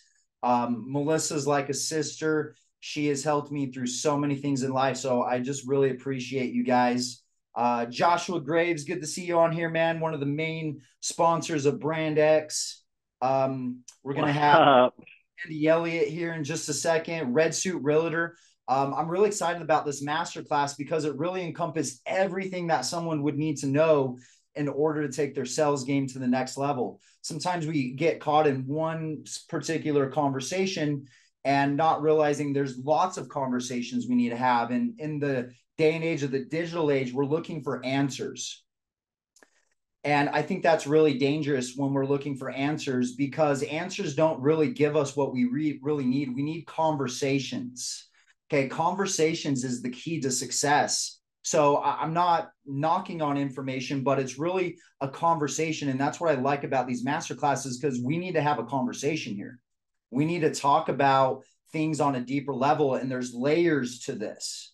Okay. But the question I want to start off with you guys, and I'm super excited that you're here right now. I'd love to see you guys on here. Tracy, Jasmine, Diana, Wayne, Blake. I want to see your smiling faces. If you can come on Zoom right now, I'd love to see you guys. And I think everyone who's live here right now taking notes. But the question I want to start off with this conversation is, what makes a brand leader a brand leader? So I want you to drop that below in the chat. What do you think makes someone a brand leader? And when I say a brand leader, I would say someone that's a leader of their niche. What makes you a leader of personal trainers? What makes you a leader of mortgages? What makes you a leader of insurance? What makes someone a brand leader? Or in your mind, what are you seeking after to be seen more as a leader? Okay, stand out and trusted.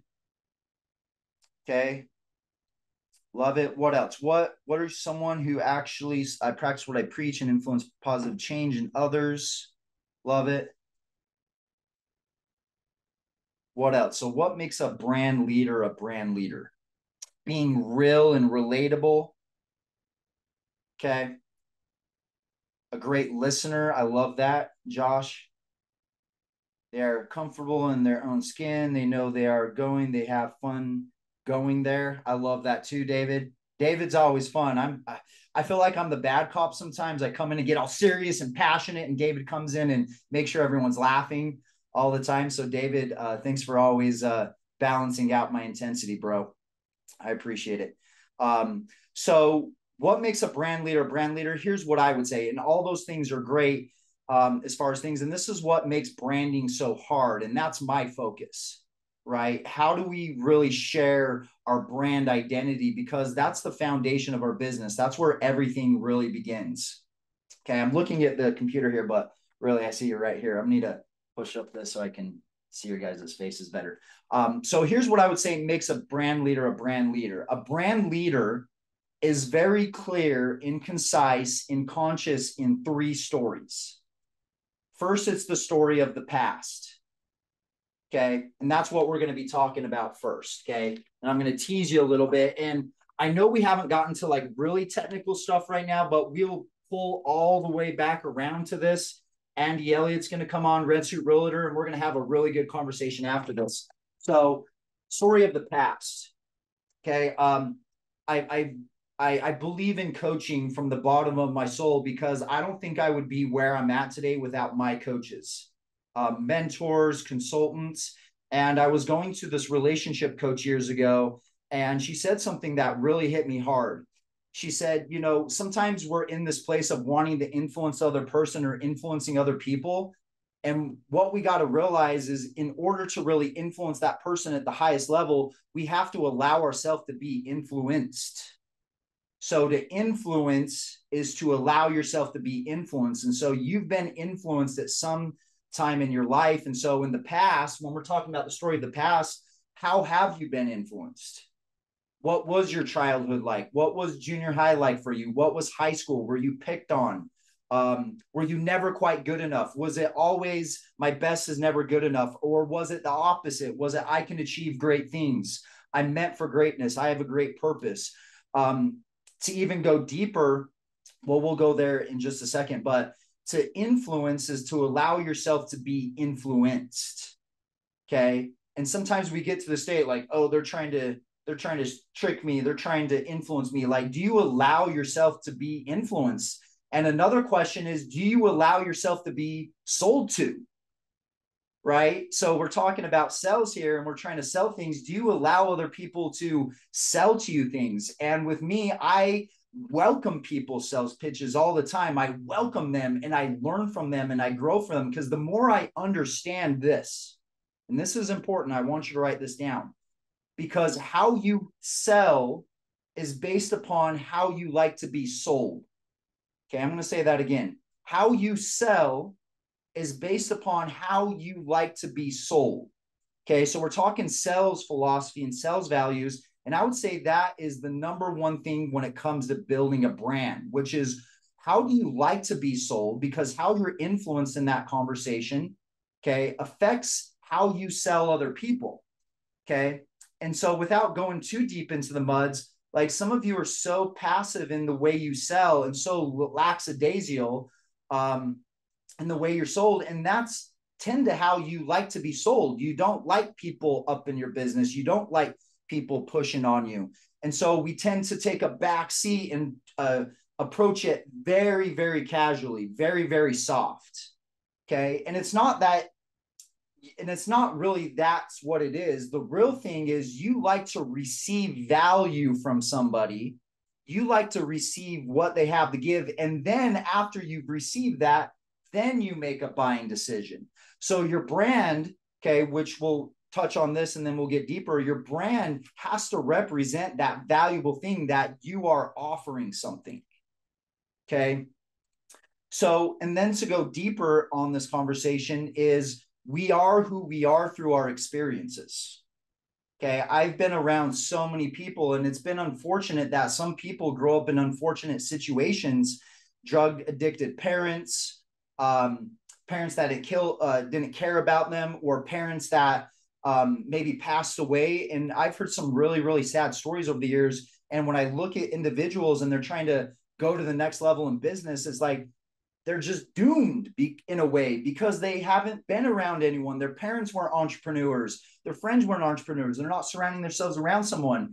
And that's how most people are going to be. They're a product of their experiences. Okay, but that's not you. That's not why you're here. Okay.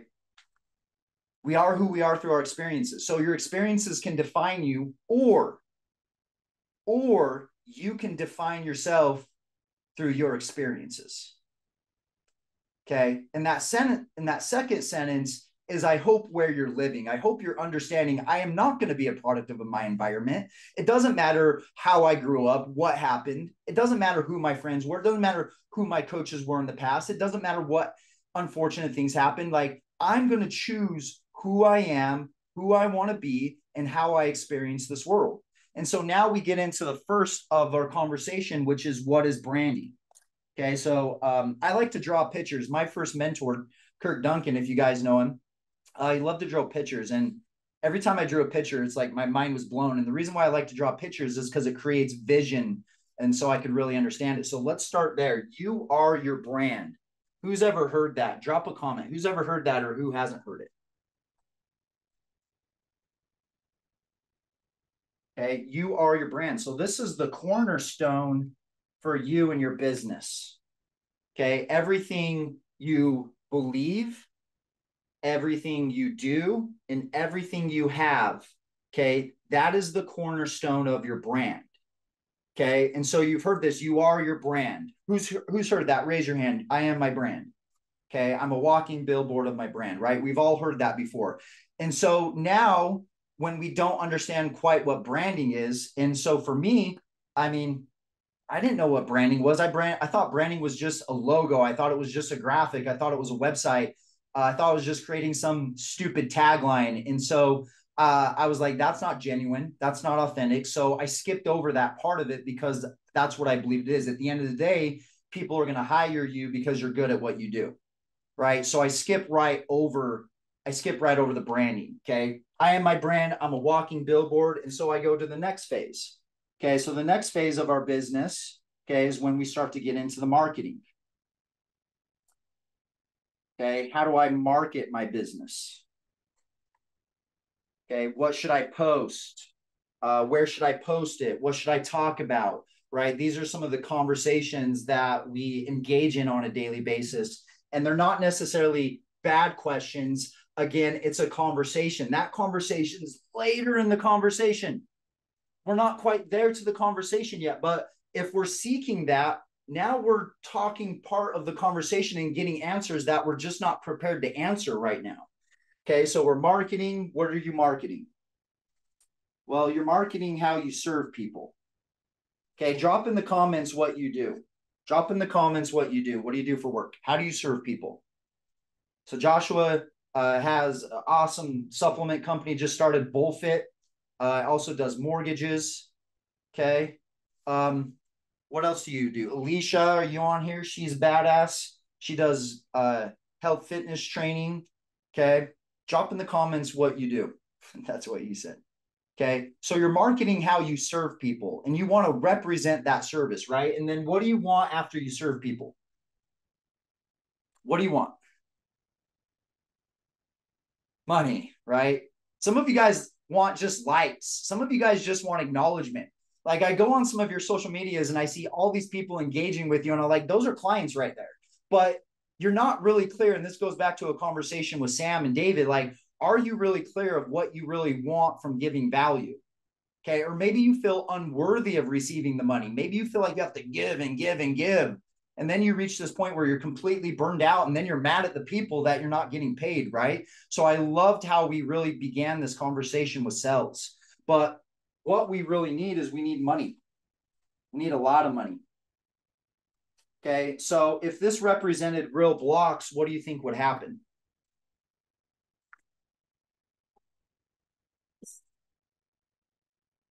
Guys, do you know how hard it is to have a successful business? Like if you're making money and you are in the green, do you know how rare that is?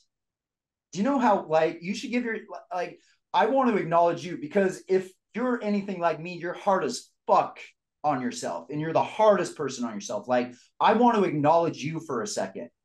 Like acknowledge yourself for a second. Like a stupid person only acknowledges one part of the coin. Okay. When you're always looking at what makes you not good enough, okay, that's being very, very unfair to yourself. So I want to make sure that we're being fair to this conversation as well. So you need to pat yourself on the back. Okay. And because operating a business like this is what most people do. And this is exhausting. Okay. You can't go on vacation because you're balancing it. Okay. You can't take a sick day because you're balancing it. Right. And we do this and it gets exhausting over the while. And it's not to say you're not going to have to work hard. It's not going to say you're going to have to make sacrifices or investments. Okay. But operating the business like this gets tiring. And then we engage in the conversation up here. We engage in the conversation right here, and it's just not going to work. So really where we have to start is we have to start with our foundation. Okay. And these foundational things are questions that your clients have to know. Okay. It's your message. Okay. What is your messages? And so there's 4 important questions and messages that your brand has to be able to answer. Okay. And so really where we start this conversation, okay, and the most important part of your foundation starts with why do you do what you do? Okay. All of you have a deep reason or purpose. And if you're from Utah, Utah gets knocked a lot for being a religious state and not separating religion from government. And I can see that to an extent, but I would also say everyone acts upon their deepest life beliefs, unconsciously or consciously. Okay. Why are we here? Like, do you realize there are more stars in the universe than there are grains of sand in all the beaches in all the world? We have a small star. Our star is a midget star, just to put it into perspective. Okay. So what does that mean about our life? Like, why are we here? Why do we exist? And so this conversation goes down into usually your religious beliefs or your spiritual beliefs. And so religious beliefs, in my opinion, is learning through other people's experiences. Spirituality is learning through your own experience. And I think it's important to engage in both of those. But for me, I believe in Jesus' story. And if you can see this right here, I believe in America. I believe in those 2 things. And so those are my beliefs. And by all means, don't let me push my beliefs on you or values. But I just want to know, and when I'm working with clients, I just want to know, you know why. Like, why are you here? What's the purpose of it? What does that mean? Because when we start from that really, really solid core, everything we're going to build out is going to be stable.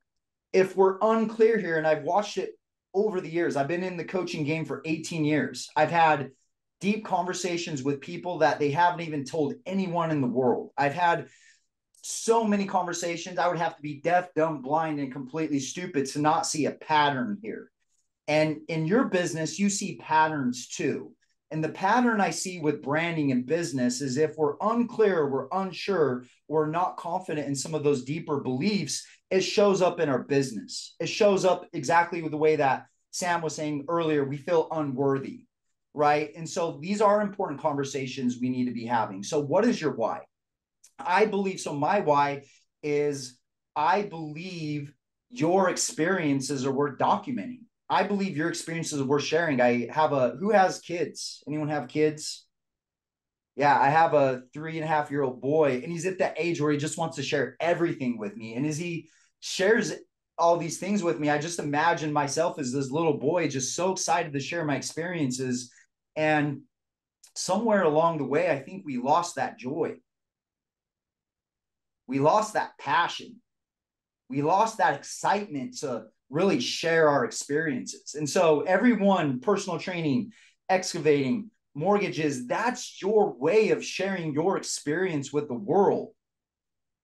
So I just think it's so important that we keep sharing those experiences with everyone. So that's part of our foundation. So now we go into the next part of the foundation, which is what's the way that you do this? What's your formula? Okay. And going back to the story of the past is usually about what did you experience? When did you get kicked in the dick and punched in the face? What did you go through? What was the baptism by fire? Because your greatest message comes from your greatest mess. Okay. Your greatest message usually comes from your greatest mess. And as we go through these experiences, we start generating, hey, here's the way I do mortgages. Here's the way I do construction. Here's the way I do personal training. And so we consciously or unconsciously don't realize that we are forming our formula based upon our experiences.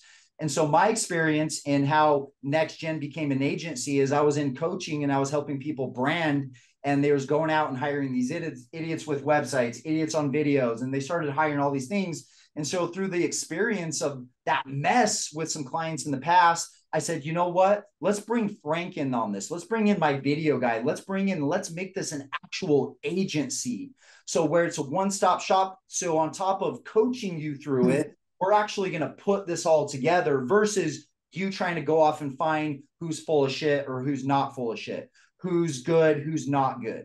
Okay. So that's how I generated my formula. So what's the way you do it?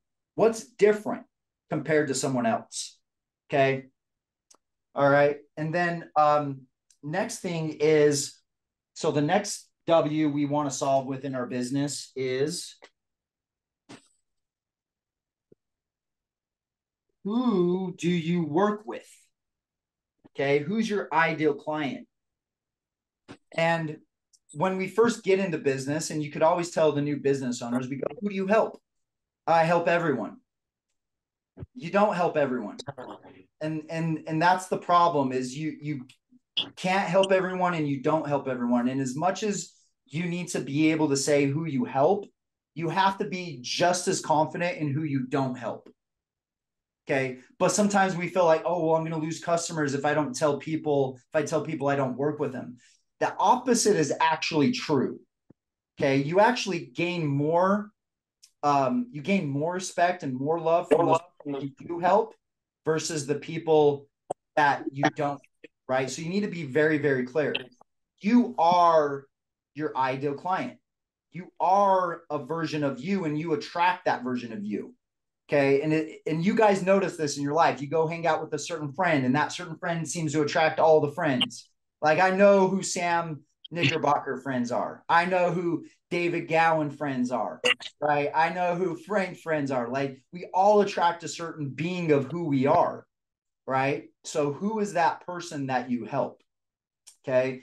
And to give you guys a little quick tip to help you show up more confidently on social media and in sales, you need to visualize like you're talking to a version of you, a version of you when you were going through your hardest time, a version of you when you were struggling, a version of you that needed someone to reach out and say, hey, you got this, bro. You can do this. Who is that version of you you need to start talking to online? Okay. Sometimes we get so engaged with the chatter, and guys, I get stuck on this too sometimes as well. But you get so engaged with the chatter, you start thinking about your haters so much, you start subconsciously talking to all the haters on social media. And then you wonder why you get more hate. Or maybe you're so obsessed with the haters saying something, or the trolls. I'm not worried about the haters. The haters are always going to know who you are. The haters are going to let you know who you are. The haters contribute to your conversation. I actually am coming to a place in my life where I enjoy some of the haters, and I have some of my favorite haters too. And I love when they engage because they just boost the algorithm. Okay. It's the trolls. It's the people that you don't know, but you don't even have time to worry about those people. Okay. So who do you need to start talking to on social media? And it's usually a version of you. And if you started visualizing that self more, okay, you'd feel a lot confident. Okay. Now we go back to our last W. Okay. And our last W is, what is the transformation? Okay. What is the result? So if I work with you, what's going to happen? And usually the best way to express that is through testimonials. So when I share a client that doubled his income from last year in the first 4 weeks of the month, that's telling people what the result is. Okay. When a client puts together $16,000 in 1 month after being zero, that's my what. Okay. When a client engages in a 1 hour conversation and then closes $20,000 worth of business right after that conversation, that's my what. Okay. Your what is the result is most best shown through testimonials. Okay. And I think most people are really, really bad at that. So if there's another thing you take away from this, I hope you take away, you need to start asking people for testimonials. Okay. And if I can give you a little snapshot behind like the scenes, like we're always talking to like, hey, Sam, how do you want me to introduce you? David, how do you want me to introduce you? And usually what we say is, hey, I just want you to introduce me based upon who you believe I am. Okay. Your best testimonial is just your character, it's just you.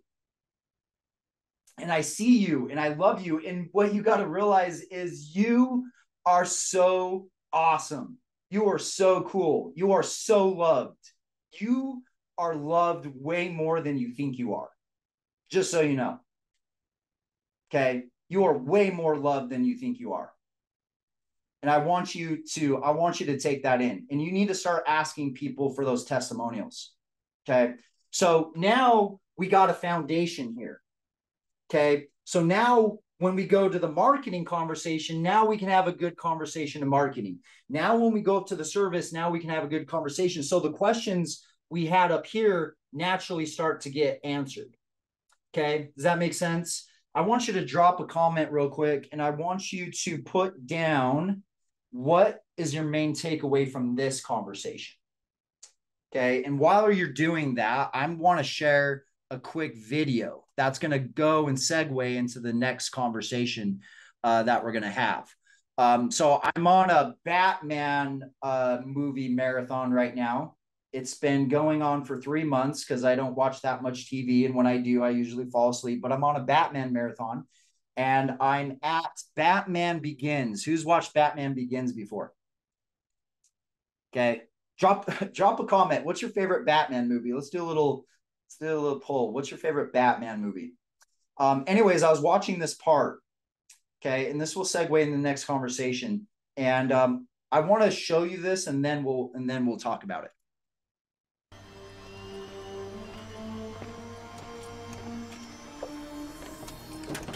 Master Wayne, you've been gone a long time. Yes, I have. You look very fashionable. Apart from the mud. Are you coming back to Gotham for long, sir? As long as it takes. I'm going to show the people of Gotham their city doesn't belong to the criminals and the corrupt. In the Depression, your father nearly bankrupted Wayne Enterprises combating poverty. He believed that his example could inspire the wealthy of Gotham to save their city. Did it? In a way, Their murder shocked the wealthy and the powerful into action. People need dramatic examples to shake them out of apathy, and I can't do that as Bruce Wayne. As a man, I'm flesh and blood. I can be ignored, I can be destroyed, but as a symbol, I can be incorruptible. I can be everlasting. What symbol? Something elemental, something terrifying. I assume that as you're taking on the underworld, this symbol is a persona to protect those you care about from reprisals. You're thinking about Rachel? Actually, sir, I was thinking of myself. Have you told anyone I'm coming back? I just couldn't figure the legal ramifications of bringing you back from it. I want to pause it there because we got out of what we needed to. So what did he say about himself? What did you take away? I'll invite you guys to take it off mute. He said that as a symbol or as a brand, he can be unstoppable. Yeah. Yeah, as a symbol, he can be unstoppable. As Bruce Wayne, okay, I can be destroyed. Incorrect. Okay, so this goes into the next conversation, which is leader has three stories: story of the past. The next one is the story of the future. Okay, so what do you want to represent? What do you want to symbolize? What do you stand for? Okay. Sometimes we get so caught up in ourselves and and everything, and it's because we're trying to be in a way Jesus. And I have to remind you guys aren't Jesus. You don't need to sacrifice yourself and bleed for other people. Okay, we just need to stand for a symbol. So what's the symbol you want to stand for? So Sam, he stands for building a meaningful legacy. David and Garrick, they stand for building freedom and finances and finding that balance and strength through both of them. Okay, so what do you need to symbolize? Okay, what is that symbol? Right? Drop it below in the comments. What do you want to symbolize as a brand? Okay, yes, the brand starts with you, but what do you really want to symbolize? Okay, so when people look at you, they watch you, they hear you, what is the symbol that's coming to them? Okay, contribution, integrity. Okay, and again, going back, and this is more of like this is more going back into the conversation of your why. Okay, my why is I believe your experiences are worth documenting. I believe your experiences are worth sharing to the world. So I want to symbolize that your story can transform millions of people. Okay, you're worth being remembered. So some of you guys put one words. Okay, this is where your tagline comes in, or your slogan in a way. Okay, so when you're looking at your experiences, and as you share your experience, what's the one main message that pops out to you, okay, through that experience? Okay, so for Sam, if you've seen Sam's documentary, it's that you are worth being remembered. You're worth leaving a legacy.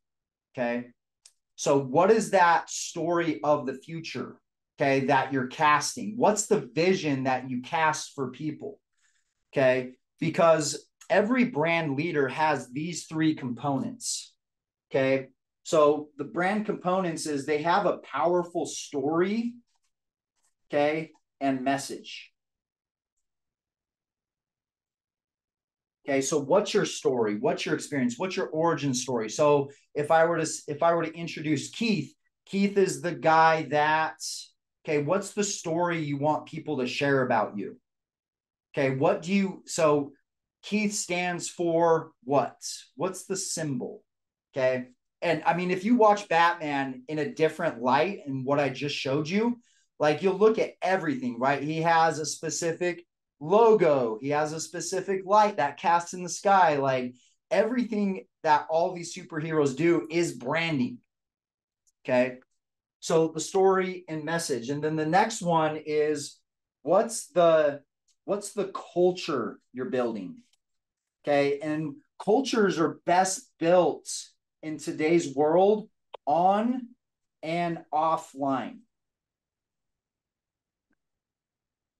Okay, on and offline. Okay. So what are you doing to build a culture? Red Suit Realtor is going to come on here in a second. And he is probably the shining example of this. Andy's a shining example of this. Okay. How are you building culture on and offline? Instagram groups, Facebook groups, in-person events. And so we used to work with people. Okay. Well, here's where we've gotten with people and clients. We don't work with clients unless they're committed to following the formula. And the formula is you got to build culture on and offline. I know Josh just did a launch party for Bullfit. Okay. He's launching a culture. He's launching a message. He's launching a symbol. Bullfit stands for a symbol. Okay. So the greatest mistake that I think people make is they don't commit to building a culture. They don't commit to building a community on and offline. And I have clients that resist me on it. And I had one client that finally bought into it, and she started doing a girls' weekend or a girls' night every single month. And almost every single month, she picks up a client through the community, through the culture.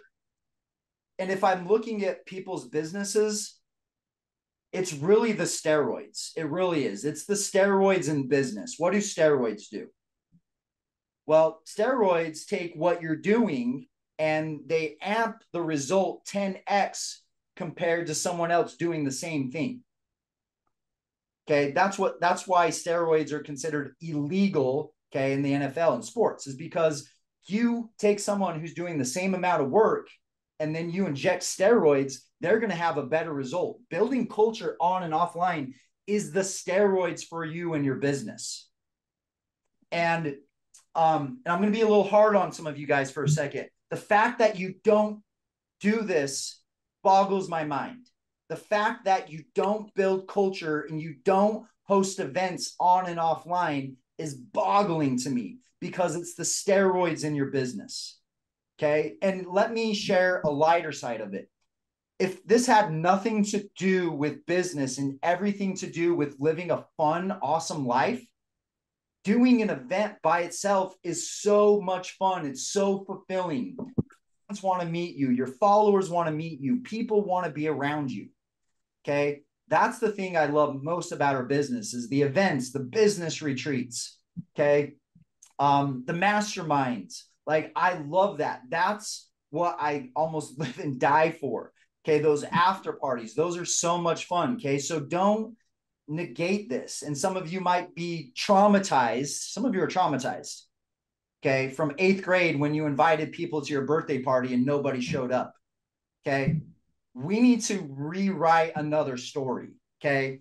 And we'll get into that part in a second. So the third part of building a brand is you have a service that you believe in. Okay. What's your message? What's your story? What's your culture? What's your story? There's the 3-step brand leadership formula. And so now when we're getting a little bit now when we're getting more tactful, okay, at the end of the day, you guys all have offers. True or false? Okay, you all have offers. Okay, so to get to the offer, and Andy's going to cover a lot about this, and he's so good at it, and he's going to, I'm excited, guys. I'm really excited for this. So he's going to talk a lot about this, but what I think is not mentioned enough or not given a light enough sometimes is what happens before this offer. Okay, because here's the common thing I get. I don't have enough leads. Guys, that's everybody's problem. Okay. No one has enough leads. You can have every lead in the world. It wouldn't be enough leads. Okay. Leads is not the problem.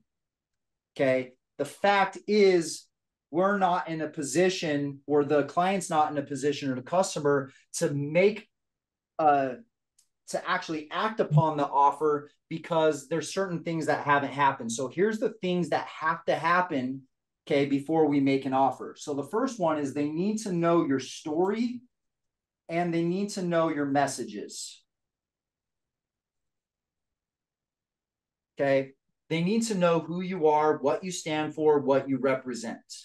Okay. The next thing that has to happen, okay, is they have to have some type of an experience with you. Okay. And what I know about experiences is if your customer can experience all the senses, a full kinetic chain of an experience, they're going to trust it more. Okay. Some of you live and die online right now. Okay. And it's not good because you can only touch so many parts of your senses online. Okay. And the part you do talk to the most is the part of the body that you trust the least, which is the mind. The brain is not meant to help you. Tony Robbins talks about this all the time. In your head, you're dead. Your mind is meant to protect you. Okay. So your clients need to experience value with you, which brings me into my next sentence.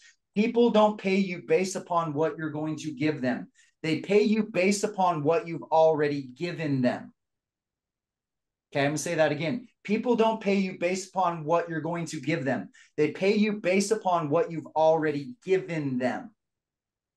Okay, so the more they can experience that transformation, which is why I believe in the in-person event so much, okay, is that it embodies the full, and now we trust it more. Now they trust you more. Now they are able to meet you. Okay, and then the last thing that we have to let them know specifically how we serve them. And this is where we go back to the 4 W's. Okay. Why do you do what you do? What's the way you do it? Who do you work with? What's the transformation? Okay. Now, when we get to the offer, now the ball is in our court. Okay. And if you look at, and one thing I would really challenge you guys in is challenge what you buy into, because what you buy into usually is adopting this formula, whether you're conscious of it or not. Okay. We're going to be wrapping up here in a second. We're going to go on a quick break, and then we're going to bring Andy Elliott.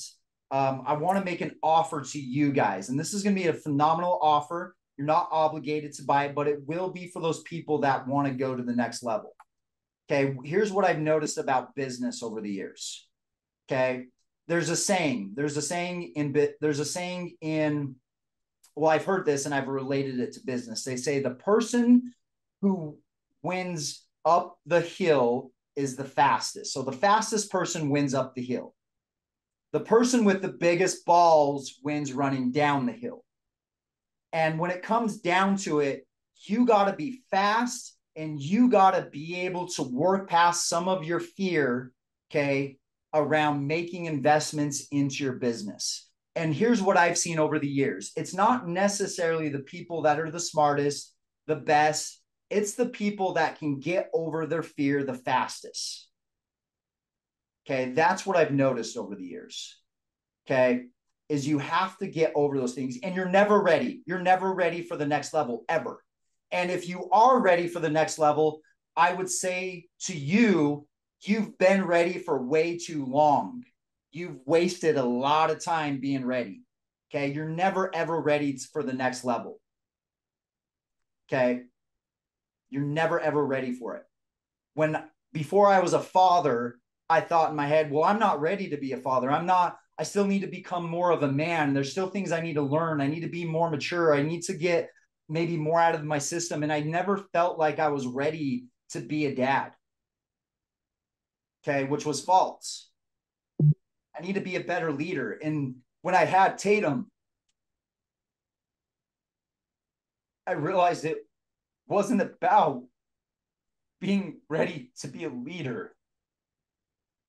It was about being ready to be a follower. And what I've learned about leadership through my son is I have to be so much better at listening. I have to be so much better at understanding. I have to be so much better at getting down to his level and seeing the way he sees the world.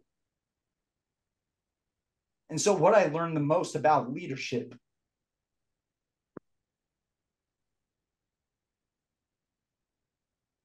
is I have to be a better follower. I have to listen. And when I listen to guys like Andy Elliott, Keaton Hoskins, Dan Clark, when I listen to people like Drew Manning, Sam, David, and when I start to understand, I listen, I get on their level so I understand what they're trying to give to me. Okay, when I get on their level and start to really understand it, that makes me a better leader. And so the next level of you is not necessarily being a better leader. The next level of you is being a better follower. Okay. And we put together this brand X. It started with a vision. It started with, hey, wouldn't it be really, really cool to bring some of the best influencers in the world all together for an event? And I've been planning this, and I've been painting this vision in this picture. And if it's okay with you guys, I'd love to share this vision and this picture that I have with you. And I want to showcase some of the speakers that we're having at this event, guys, because it's going to be so awesome. So I want to do just a quick snapshot, okay, of who's going to be coming. I'm so pumped for this.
So pumped for this. So it's September 6th and 7th here in Phoenix, Arizona. We already got 16,000 square feet.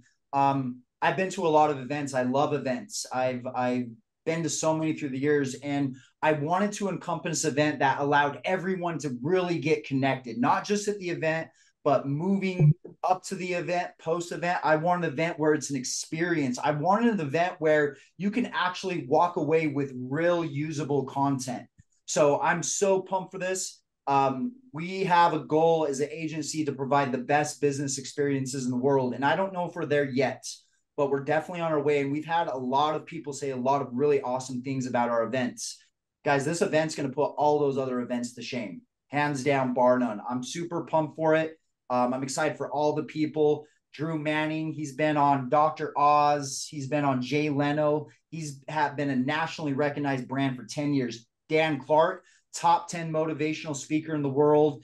Sam Taggart, considered, like, in my opinion, the king of D2D industry. Man, I could just go on and on. Keaton Hoskins, one of the Diesel brothers, posted the biggest business convention I have ever seen anyone in my entire life hold, bar none. Like, the amount of influencers. So the firepower that's going to be at this event, guys, I don't know if we'll be able to match this again with everything that's coming. So I want to throw an offer to you guys. Okay. So to come to this event, okay, for the after party is where you're going to be able to shake hands with some of these guys. Okay. The VIP is you're going to be up front. You're going to be up close and personal with these people. That's where you want to sit. And if it had nothing, and it really doesn't have much to do with who's presenting on stage. It has everything to do with who's sitting next to you. Okay. So, and that's why I like to go to the masterminds, is because I want to be next to the person that is doing big things, that's paid to be there. Okay. Paid at a bigger level. Okay. So altogether, okay, with both of these brings it down to about 4,500. $4,497. Okay. And it's going to be worth every single penny. I guarantee it. Okay. Here's the offer I want to make for you guys today, because I want you guys to come and I want you guys to get the most out of this experience. Okay. If you do this today, I will offer the VIP sitting, the after party. We're going to have food. We're going to have music, DJ. It's going to be awesome. There's going to be at least 50 to 60 high-level people, okay, from Arizona and around the country at that event. That will make you money being just at that event. So altogether, 4,497. Today, I'm going to make an offer for $999. 97. Okay. And in addition to that, the first 5 people, okay, that drop their numbers in the comments, okay, and we'll send you a link to sign up. Okay, the first 5 people that drop your comments, I'm going to throw in a free mastermind ticket, okay, 14th through the 17th in Arizona. If you can't come to that, then you'll come to the prior one. That's for 6- and 7-figure business owners. That ticket by itself is $3,000, guys. Okay, so comment below. First 5 people are going to get a free ticket to that. Just put VIP, put your name and number, and we'll reach out to you. Okay, now for some of you, you're like, well, that's a little much right now. And I respect that. Maybe you're not there. Okay, just to come to the event by itself. So general admission, okay, to come to Brand X is going to be $497.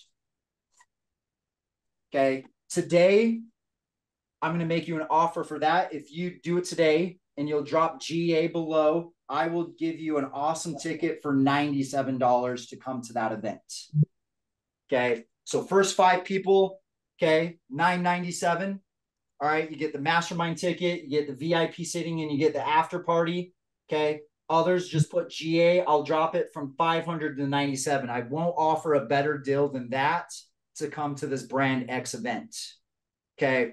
So I would love to see you there, and we're going to dive so much more into it. You're going to make amazing connections, and the people you're going to be around is going to be in freaking sane.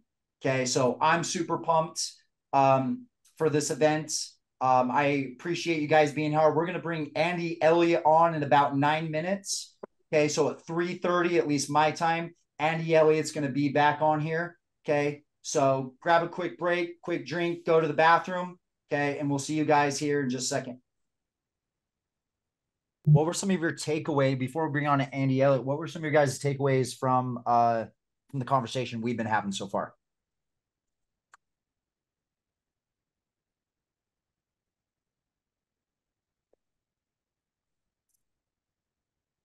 Keith, what was one of your takeaways? Hold that thought. I had multiple inputs. Repeat the question. So what was your takeaway from what we talked about so far?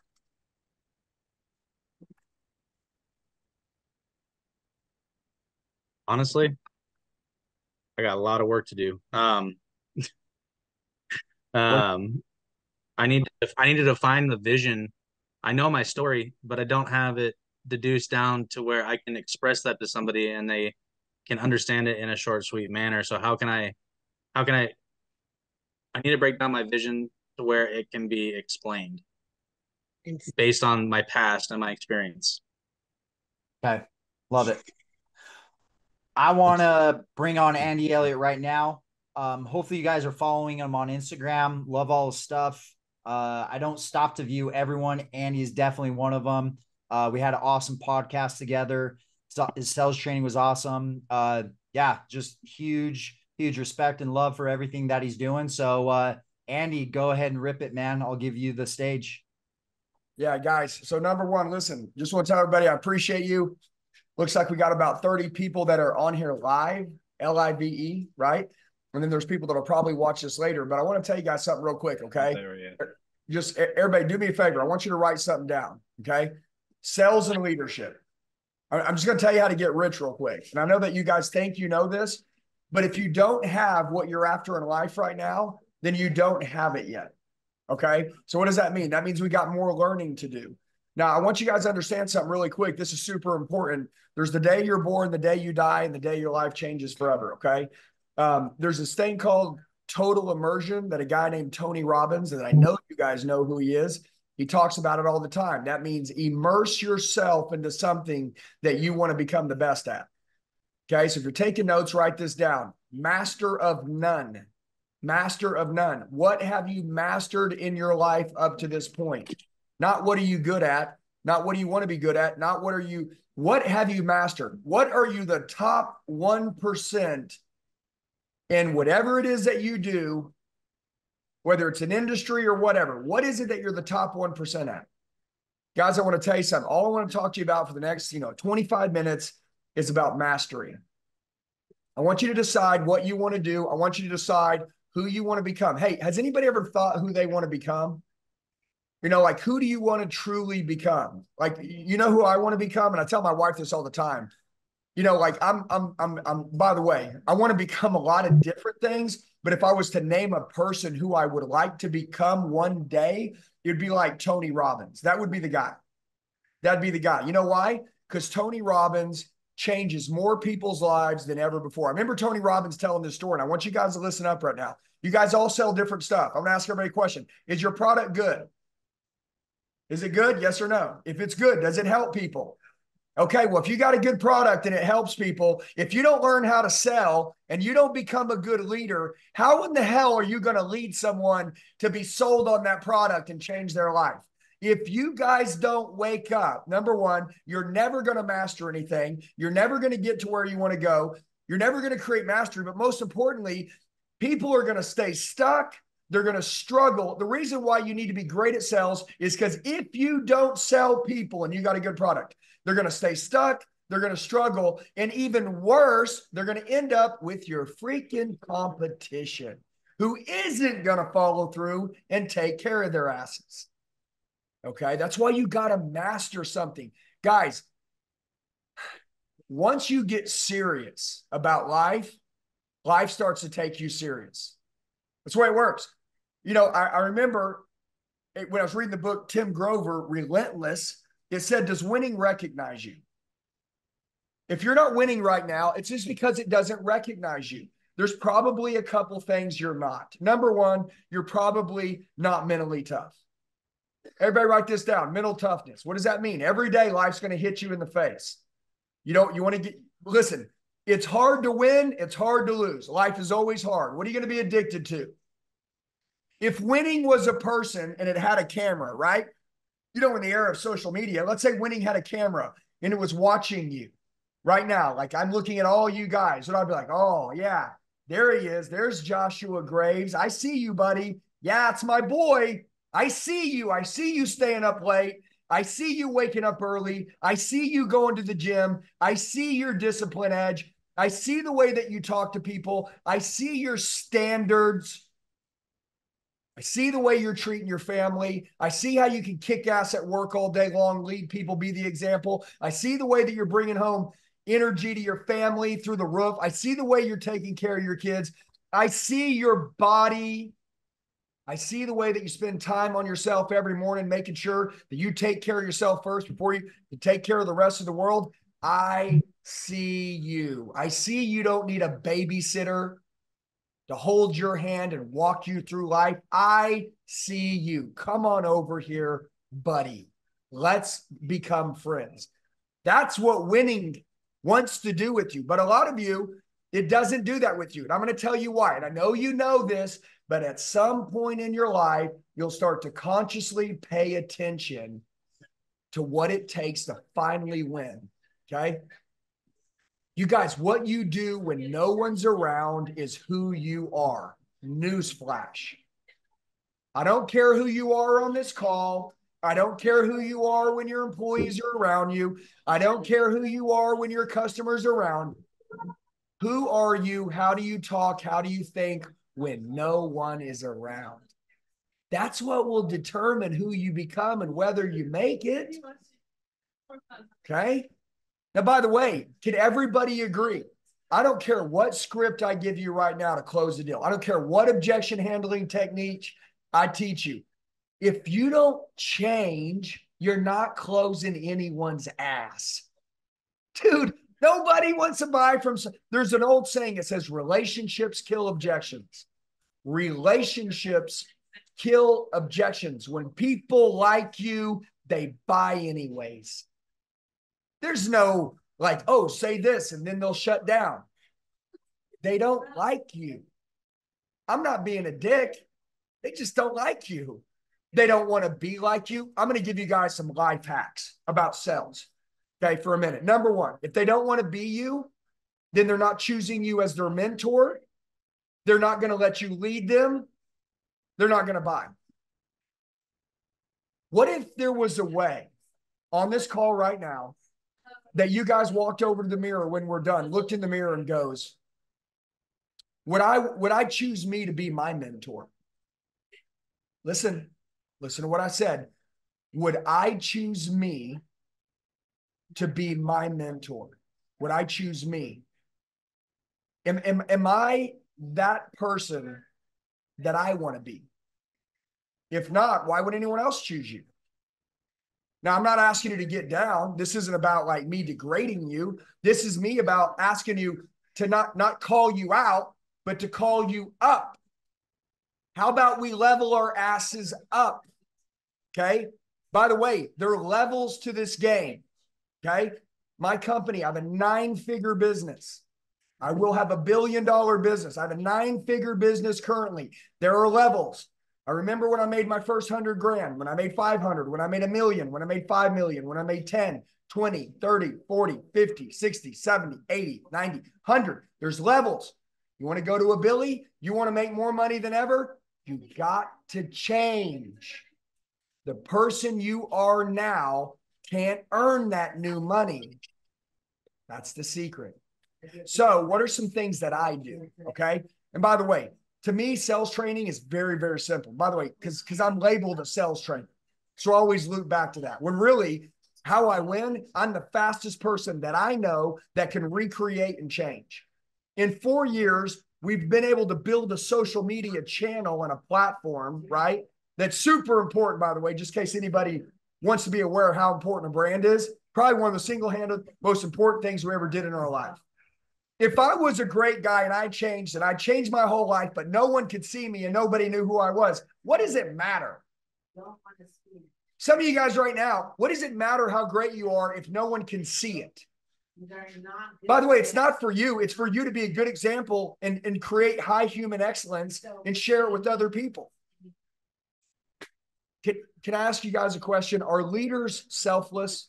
They're selfless. They do things for others. Can I ask you a question? What value is it to get what you want, but not share it with anyone else so you can share the journey with them so other people can get better?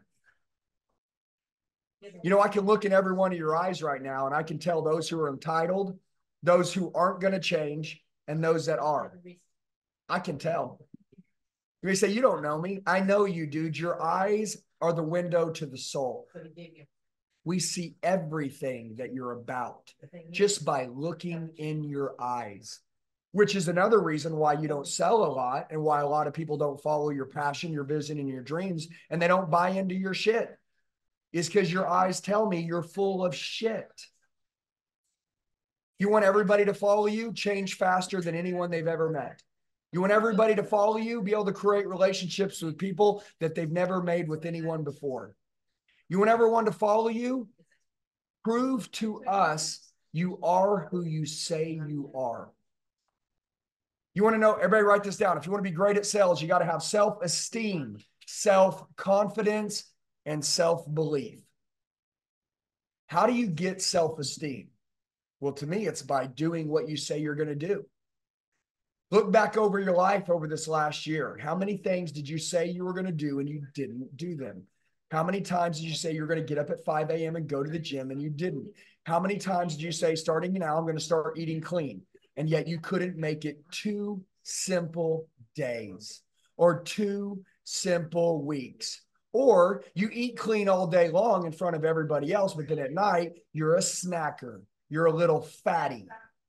And you just want to snack because no one can see you. We see your love handles, dude. We know you're snacking. Those don't just show up when you eat clean. You say you're doing everything you can to get healthy. You're saying you're doing everything you can to make your marriage better.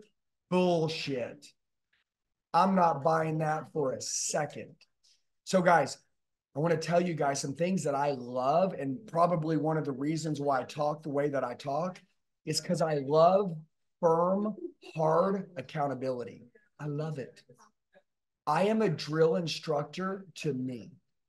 Every day, I am in my own head, yelling at my ass to get rid of any weakness and anything that doesn't belong. Every morning and every night, I say a prayer to God. God, break me of my weakness. Anything that you find inside of me that is weak, remove it. Anything that you find inside of me that is undisciplined, break it. How sharp is your discipline blade? You want to know how sharp your discipline blade is? Go walk by the mirror, strip down naked, take a good look at yourself. I'm not even playing. I ain't even got into business yet. You know how I know if your marriage is on fire? You'll be in shape. You know what happens when you're in shape? You have sex every day with the person you love. You know when you stop having sex? When you don't like yourself anymore. You feel unattractive and you start to cover yourself up with clothes. I know that. The next thing to go is your marriage. You know what I know? If you treat something like it's the beginning, there'll never be an end. Ever. It'll last until you die. I'll tell you some secrets that I live by. Number one, I remember in school, I don't know if any of you, how you were raised, but my mom left when I was 2. She's an alcoholic. Okay, 5 brothers and sisters, Jerry Springer shit show. Anybody that's old enough, I'm 44. Jerry Springer was a joke. That was my family. I never had any standards growing up. I never had anybody believe in me until I was 18 years old and I had a manager hire me. And by the way, he saved my life, but really he taught me success was money. And then when I got married, I worked my ass off to try to make a lot of money. And I remember one day my wife telling me she's learned to live without me because I thought filling her purse full of cash and getting her a paid off house and buying her nice cars and shit was going to show her that I was the man. But you know what my wife had? Higher standards than that. She's like, dude, listen, I could have got that on my own.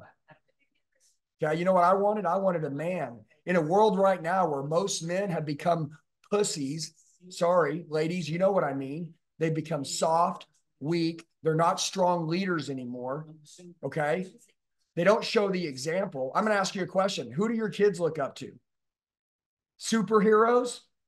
Yeah. Is dad a superhero? Is mom one? You know, I remember my wife, she told me, she goes, listen to me. You're getting comfortable. You know how I know that? And she took me over to the mirror and she grabbed my love handle. She goes, because this, by the way, you say, hey, your wife's pretty mean. If you were doing great in a lot of other areas, and that was an area that was being sacrificed at that time, she shouldn't do that to you. I'm sorry my wife has such high standards. She believes we can get it all. Anybody and everybody on this call right now, you can do a couple things. You can make excuses. They only sound good to the people who are making them. So I'm not going to do that because I did that for a while and I didn't like me. And by the way, I looked in the mirror and I didn't like me, and that's a problem. That's why I was letting everyone else down. She said something to me. She goes, we've learned to live without you at a certain point. And what did that mean? That means I was working my ass off at work. But when I was at home, it doesn't mean that I was working too much. It means that when I was at home, I wasn't paying attention to my family. I'm going to give you guys a little blueprint to get everything you want in your life. And which to me, which is most important, you can be an example for everyone else. How about that? How about that? How about you guys decide to be leaders at this point? Not only go get a kick-ass life for your family, your kids, and bring good shit to them, but also, how about this? Be a standard for every other family, company, and kid across the world what's possible. You know what I'll tell you? If some of you right now, you're fat, good. Don't stay fat anymore. If some of you guys don't have a good marriage, guess what? You better fix that shit right now because there'll be a day. And I promise you this, I don't care how resilient you think your kids are. You don't ever want to take a kid through a divorce. You better get your shit together now or you're going to cause your family a lot of pain. And all this shit about, I do this for my family. You ruined your family, idiot. Okay? You better get your shit together. My job every day is to make my wife fall in love with me more and more and more and more. I know this. If I die, there's no other dude coming to take my spot. Sure, she'll probably remarry. That guy's effed. I'm a psycho son of a bitch. The way I operate in my house, the way I run my kids, the way I make love to my wife, the money that I make, the way I lead my team, the standards I hold for myself, shit, ain't a chance in hell. And she does the same thing for me. So what does that mean to all of you guys? You guys see as I'm talking to you guys right there? There's my wife. She's talking to our team right over there. Everything we do is together. I'll tell you guys something. If you don't take your family with you, if you don't include your family in your dreams and your goals, if you don't level up, someone else might take one day what you think is yours.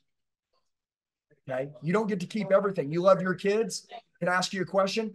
Who's the one motivating your kids right now? Is it you? Are you such a badass that your kids, if you're going to ask your kids, who do you look up to? Who do you want to be like when you get older? Does it say my mom or my dad? I was sitting there with my kids the other day. My daughter goes, I want to be just like my mom when I get older. I want to be just like my mom. Okay. That's what I want. By the way, who do you think motivated the shit out of my wife to get to that next level? I did. Who triggered me to become a good man to inspire her? She did. Me and my wife, there's a rule that we have. It's always be direct. We're never going to walk around on eggshells, ever. I want you to understand, if you want anything to happen good in your life, you must surround yourself with people that when you got food on your face, they'll tell you and not let you walk around with shit on your face. Okay, so some of you, I'm calling you out right now. Your marriages aren't great. I'm going to tell you this. You're hurting your kids. You're hurting your bloodline. I came from a broken family. I know what it did to me. I'm damn sure not going to put my kids through that shit. Every day, my job is to show my daughters what a real man looks like. Because if I don't show her, they're damn sure probably going to end up with somebody that's not a real man. So some of you guys better get your shit together. Okay. You run around and think this is about business. Shit. Business is easy. This world, this universe will give you whatever you want. It's easy. Money's printed. It's free. They'll give you as much of it as you want. But if winning doesn't recognize you and it doesn't see you taking good care of your kids, it doesn't see you taking good care of your physical health, it doesn't see you talking like a winner. If you want to change a couple things, you got to change your body. You got to change your focus. You got to change your language. Some of you guys, the way that you talk, you're 40 years old. You sound like you've only been talking for 2 years. You still can't spit out a conversation with somebody. The hell is your problem? It's embarrassing. Some of you, you say, I'm introverted. Dude, you sold yourself a lie. You're just selfish. You don't want to talk to anybody else because you're lazy. Also, you're in your own head. You don't want to help anybody else. You're not shy. You're not introverted. You just don't give a shit. That's the truth. Now that we got some air, right? We talked about some problems in the world. Who can fix all these problems? And the ones that can become what everybody wishes they were is the one that gets it all and the one that changes other people's lives. Can I ask everybody a question? Everybody write down human billboard.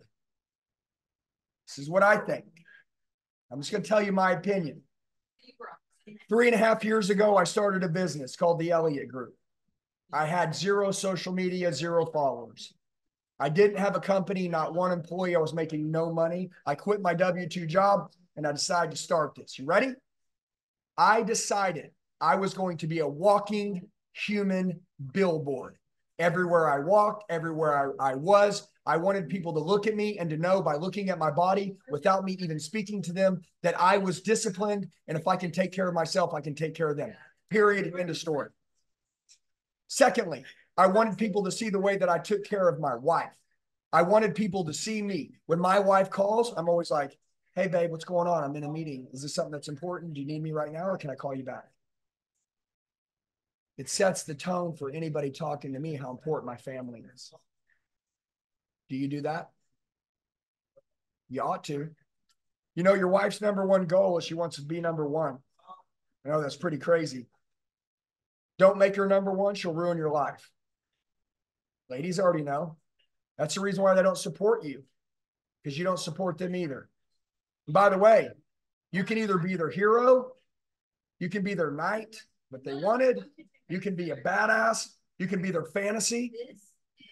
You know, you can be all that shit, or you can just be some dude that married them and promised them that their life was going to be different.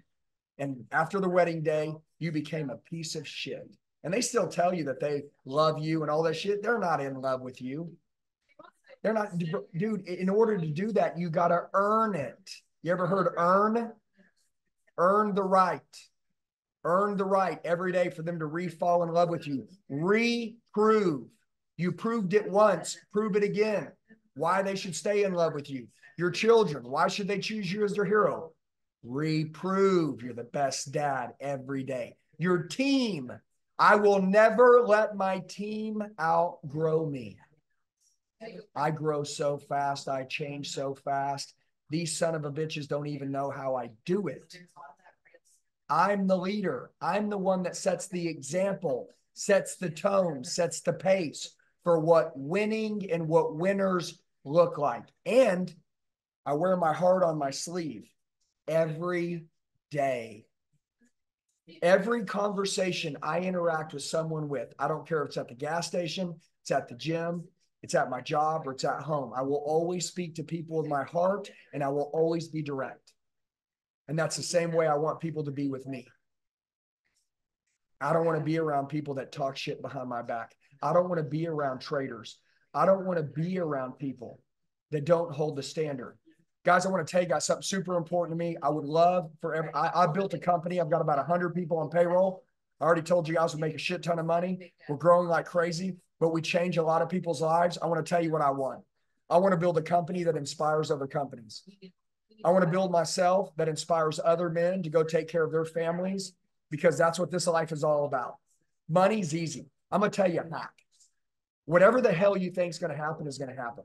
Doesn't matter. In sales, if I think you're going to say yes to me, I've already envisioned you saying yes. I already know how this is going to go down. Before I pick up the phone, before I talk to you face to face, before I present the numbers, whatever I do, I already know you're going to do it. I already made that decision up. I pre-made the decision for both of us, what you were going to do already. I already know how my wife's going to feel about me today. Why? Because of the way I carry myself. I already know that my kids are going to choose me. Why? Because I know how other dads are. I know how other families are. I know that my kids need to know that I'm interested in what they're interested in, so they'll be interested in what I want them to be interested in. I already know this game. Everybody write down chess. Play chess. What does your wife want?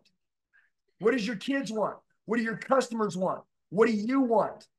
Become that, and you will get that.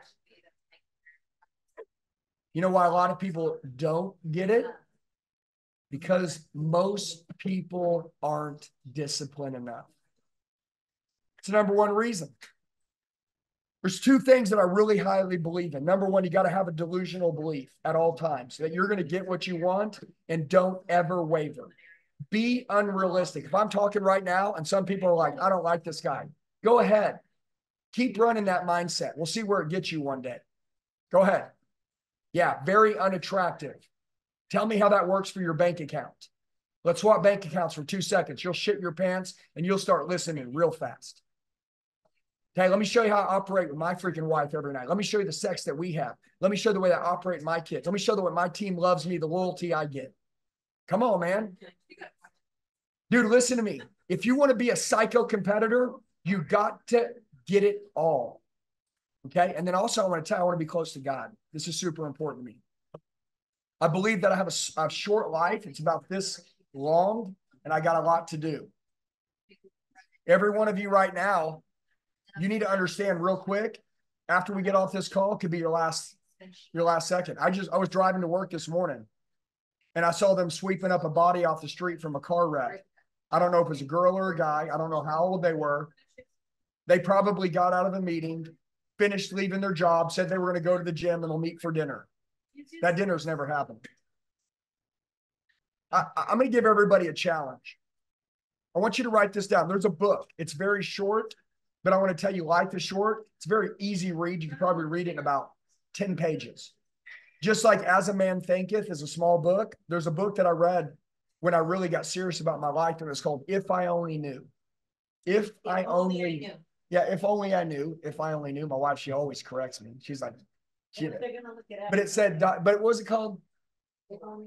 It's If Only I Knew, is what she says. ... And if only I knew that this would be the last time I saw my kid. If only I knew this is the last time I'd kiss my wife. If I only knew this is the last time that I'd get to spend with my team. How would you do it? Guys, I'm not playing around. This is not some 30-minute meeting that I'm doing here for Travis to kind of like get you guys fired up. I want to change your life. I don't ever want you to be the same again. Ever. I don't want you to be told again that you need to change. How many more times do we need to tell you? I'm going to tell you quickly. My dad, when I was 4 years old, this is important. By the way, you guys get some value out of this? You want me to tell you something crazy? What is it you need to start right now? What is it you need to stop right now? I'm going to tell you, start, stop. My dad, I was born in 1979. In 1983, I was 4 years old. My sister ran me over with a lawnmower. I was 4 years old. I was out in a field. We were raised poor. My sister was raised, she was mowing this big field. My dad had a dream to put a trailer on. As my sister's going through and mowing the path, I was following behind her. Now, I want to tell you real fast. From 1 year old to 4 years old, my dad smoked every day in the car with the windows up and no AC. I created asthma as a kid because I couldn't breathe because my dad was such an asshole and smoked with the windows up, and he would light one after another. And I'd say, Dad, by the way, my dad's a good man. But I want to tell you a story here in just a second. I begged my dad. I remember at 4 years old, we're driving out to this land with my sisters in the car. I said, Dad, I remember this. It's so crazy how you remember this shit. I said, Dad, can you please crack the window? And he goes, no, I'm the adult. You're the kid. That day, I got ran over by a lawnmower and my sister backed up because she was going to hit a log. And when she hit reverse, I was following her. So she immediately ran over me. Blood shot everywhere. Everyone's covered in blood. By the way, I still got 4 toes on this foot. Nobody notices, but there's 4. You show them how dirty your feet. Yeah, my feet are dirty because I run around with no shoes because this is my life and I'll do whatever I want. Most of the time, I'll be naked. I don't even care. But I want to tell you guys something. My dad saw me laying on the ground underneath the lawnmower with blood everywhere. Just totally. Everybody's covered in blood. It cut the whole side of my foot from the top to the bottom. Just, it was all open, like cutting my whole arm open. We were an hour away from the emergency room. My dad takes his shirt off, wraps me up, and puts me in the bed of the truck. Races across town 100 miles an hour. Cops are chasing us. My dad won't pull over. It was a shit show. I remember this. So I was in so much pain. I passed out. But I remember when my dad got me out. This is what I remembered. I want to tell you guys this. I don't know what you need to start right now or what you need to stop. I begged my dad to stop smoking. I begged him to crack the windows. How many of your kids right now are begging you to show them what's possible in life? Man, all they want to do is see mom and dad know that it's real. They don't want you to tell them that they can do whatever they want. They want to see you do it. How many of them are asking you to level up, asking you to change? How many wives are waiting for their husbands, the ones that they believed in, which is why they married you, to show back up? How many businesses, have counted on you and, they can't count on you. It's the truth because you don't keep your word. My dad hands me over to the doctor.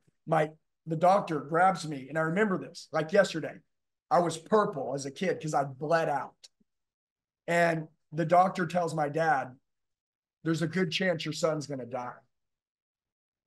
The second the doctor told my dad that there was a good chance that I was going to die, my dad falls to his knees and starts bawling. He just breaks down. I never see my dad cry. Imagine someone telling you that your kid was going to die. Now think about all the things, not cracking the window, let me freaking suffocate from all this smoke. All I kept doing was asking my dad to be a better guy. Dude, I came out of the emergency room about 4 hours later, and my dad was still crying. Never seen him cry. And you know what he told me? He goes, I will never smoke again, ever. I'm done. I'm sorry. I'm going to be a good father to you. I want to tell you something.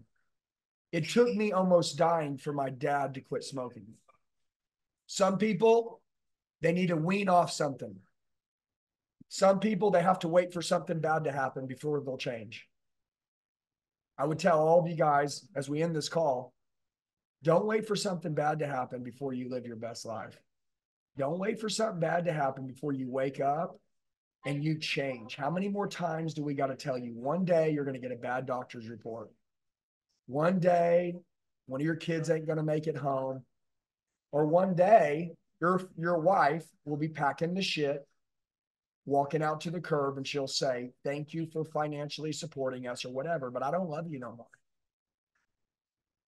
And there will be nothing you can do. One day, maybe you're in the car wreck, like I told you about that person earlier, and in the last 30 seconds of your life, you'll say, I don't like me. This isn't who I was supposed to be. But you can't change it anymore. I'll tell you guys, this is how I built my business. I'm serious now. I have fun. I don't F around anymore. I got one life. It's short. I got a lot to do. I know what my priorities are, and I'm going to get it, and I'm going to be the example for everybody. And today on this call, I would tell you guys, if you've consciously paid attention, if you've listened, I know there's at least one thing that you know that you need to do right now, at least one. And the paradigm shift of what will happen when you do that, and the confidence and the evidence that it will give you that when you change, everything changes.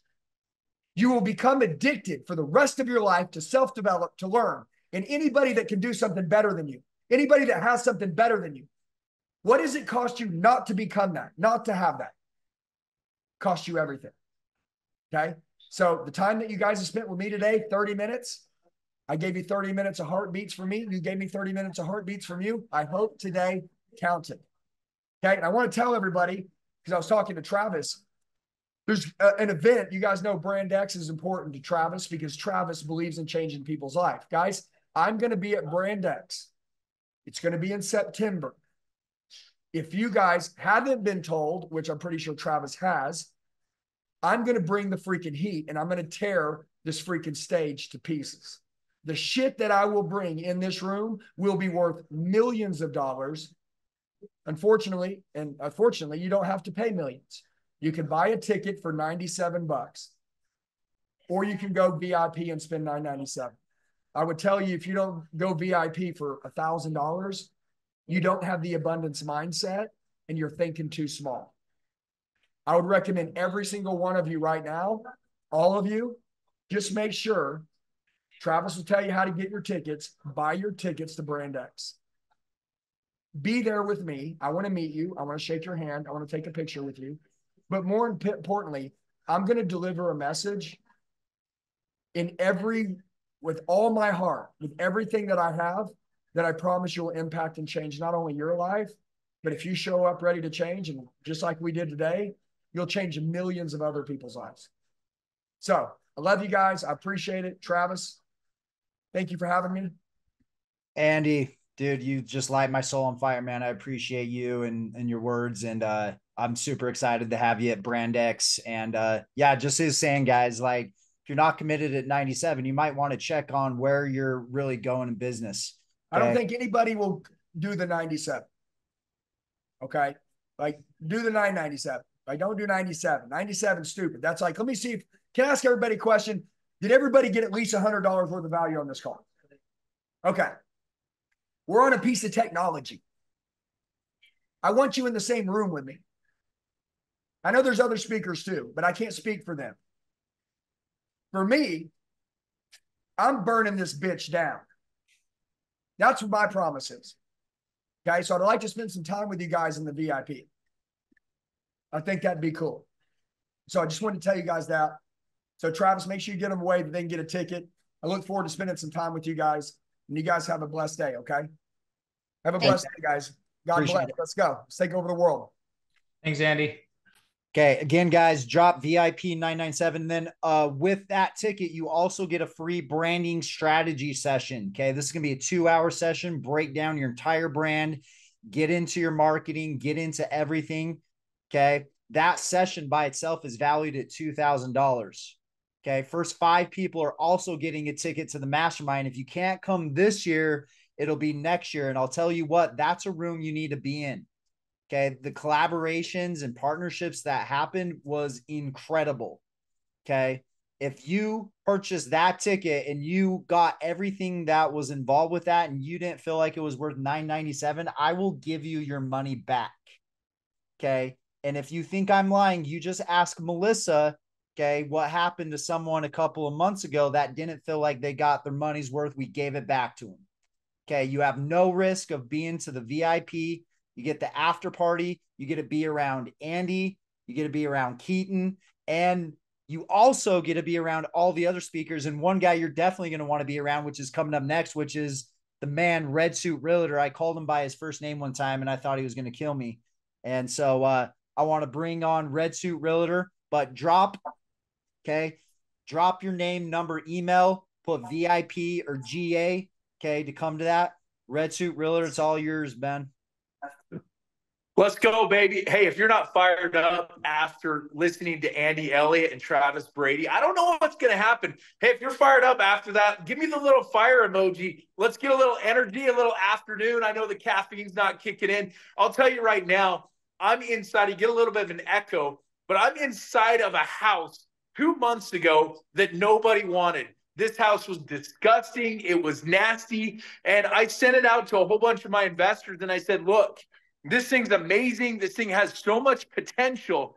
You got to see the potential. And today's call, look at this. It's absolutely stunning. I've got people working on it. I'm about to list it right now. And the whole purpose of why I wanted to do it inside of a house is because a lot of times, and this happened to me forever, that people didn't see the full potential in myself because I didn't see it in myself.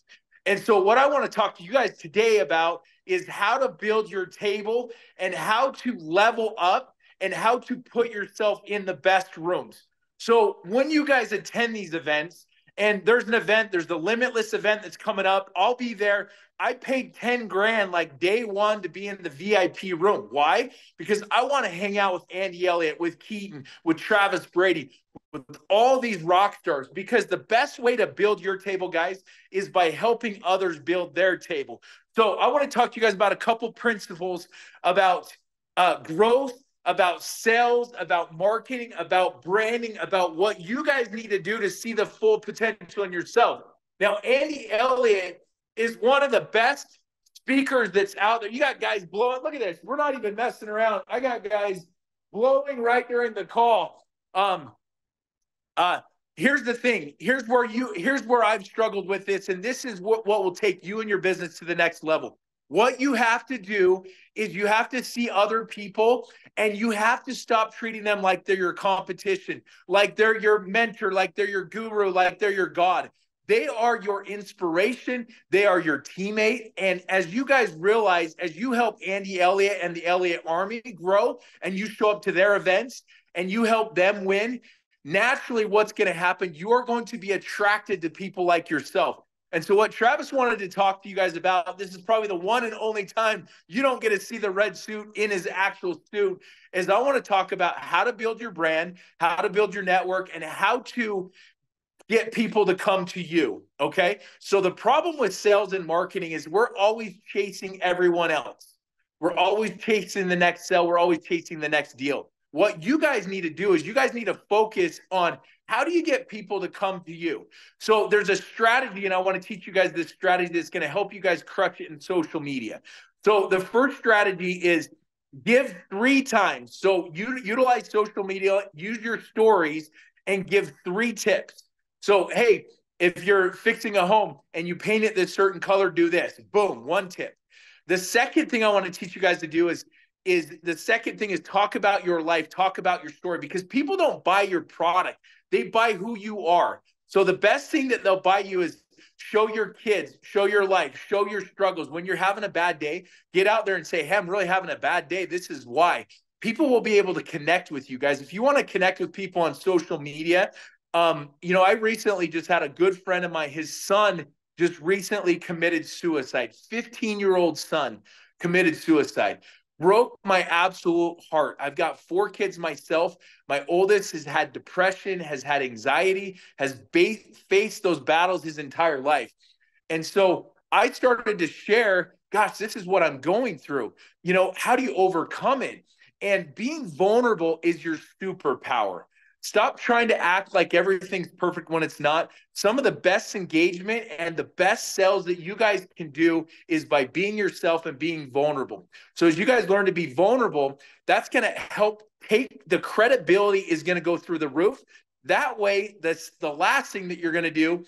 3, 2, 1, add value, add tips. Second, talk about your life, your kids, what you got working on, your travel, your work, this, that. And then the third thing is you're going to add a value add. Hey, you're going to do an offer. So your offer might be, hey, I've got this event coming up here. I've got this webinar. I've got this live event. I've been hosting weekly meetups for 2.5 years, every single week for the 2.5 years, except for Thanksgiving. They won't let me in on Thanksgiving. What I do is I host a local meetup. And I say, hey, business owners, hey, contractors, hey, electricians, hey, lenders, come network. All I do is just connect networks with other networks. And I do it for free. People are like, don't you want to charge somebody? I'm like, no, I'm just going to do it for free. I've been doing that for 2.5 years. And by doing that for 2.5 years, I've added so much value. And a lot of times, it's not even me that's adding the value. They're saying, hey, I need a contract. Oh, hey, have you met Joe? Because they came to my table and I introduced them. Now, all of a sudden, I get the credit the next time they want me to list their home, or there's an off-market deal that needs to be flipped, or they need money, or they need this or that. They're going to reach out to me because I became the connector. So as you guys understand that concept, helping others build their table is going to build your table. Your business is absolutely going to be, it's going to go through the roof. I'm just telling you right now. And then the last thing I'm going to leave with you guys, because Travis has brought so much heat, just listening to his story and talking about him being a dad, he got a little emotional. Guys, your vulnerability is your superpower. Him, when he talked about his son and what it meant to be a dad, that hit me to the soul. That's where I'm like, I believe in Travis. What does Travis have going on? How can I support you, Travis? How can I bring members of my mastermind group down there to support you? We did that last month. We brought 30 of us in Travis's living room, and literally Travis just took us by his heart, his soul, and connected. And 3 weeks later, half the mastermind was down back at Travis's house. So if you haven't been to one of Travis's mastermind members, you have to get to this, because you have to see the culture that Travis is bringing. Andy Elliott. Guys, I've been watching Andy Elliott for about 2 years. He's about to hit 2 million followers. Let's help Andy get to 2 million followers. Share his stuff, share his stories. Get your friends, bring your friends out to that Andy Elliott and Travis Brady brand next September 5th, September 7th. Bring all your friends, because what's going to happen when you bring 4, 5, 6 people with you to that event and they have an experience that absolutely changes their life, all of a sudden you're going to be the hero. You're going to be the guy. Hey, thank you so much for bringing this to me. I connected with Andy Elliott. He's touched my heart, my soul. Sam Taggart, Heat the Muscle, all of these people that are coming. If you are the person that brings them and you create that leadership, you get all the credit. You're going to build your business, your table, by helping others build their table. So anytime there's an event with Sean Whalen, with Mark Evans, with Keaton the Muscle, with Andy Elliott, with Travis Brady, I'm there. I'm showing up. Why? And I'm bringing my people with me, because that's what leaders do. Leaders find something and people that they love, they vet them, and then they bring their tribe around them. You have nothing to be afraid of. What you got to stop doing is stop comparing yourself to every single person that's out there. What you need to do is you need to focus on yourself and stop giving a what other people think about you. Who cares? In 2 years, they're going to completely forget about anything. Do you remember in high school what people said about you? No, but you remember how you felt. I remember in high school, I had people chasing me down after school, wanting to jump me. I probably deserved it. I had a big mouth. I probably still do. Wanted to jump me. I was suicidal. I thought about, I want to end this. I want to end my life. It's not worth living anymore. What do I do? How do I fix this, right? I remember how I felt. It's not what somebody says. It's how you feel around it. Do you connect with them? Those are the people that you're going to buy from. And those are the people that are going to buy from you. So think about this, guys. If you're at Travis's event and you buy the $99 ticket, awesome, get in the room. Guess what? when you throw your event, guess who's going to buy the $99 ticket? Every single person, if you bought the $99 ticket. If you say, I'm going all in, I'm VIP, I'm creating that culture, when you throw your event, when you throw your offer, guess what everyone else is going to do? They're going to buy exactly what you do. So who you are is who you become, is who's going to follow you. Keep that in mind. What you do is what your tribe will do. So if you want to go cheap on everything, everyone's going to go cheap on you. If you're dishonest with other people will be dishonest with you. Be authentic, own your story, build your brand, and help other people win. Now, I want to finish up here. I had a story of a single mom recently from Nevada. She came out last year to the world's largest bus tour. Now, guys, the world's largest bus tour is something I made up last year. I was like, gosh, I want to do a bus tour. And I don't think there's a lot of people doing real estate. And I'm going to have 100 people, 150. I'm going to call it the world's largest real estate bus tour. I literally made that up. And now all of a sudden, that's part of my brand. Hey, it's Red Suit, the fix and flip guy. He's throwing the world's largest real estate bus tour. In a couple weeks, I'm throwing an event, 500 people. People are like, Red Suit, who are you to throw this event? 2 years ago, I had 300 followers. How in the world are you going to sell 500 seats to an event at $1,000, at $300 a ticket? You want to know how I'm going to do it?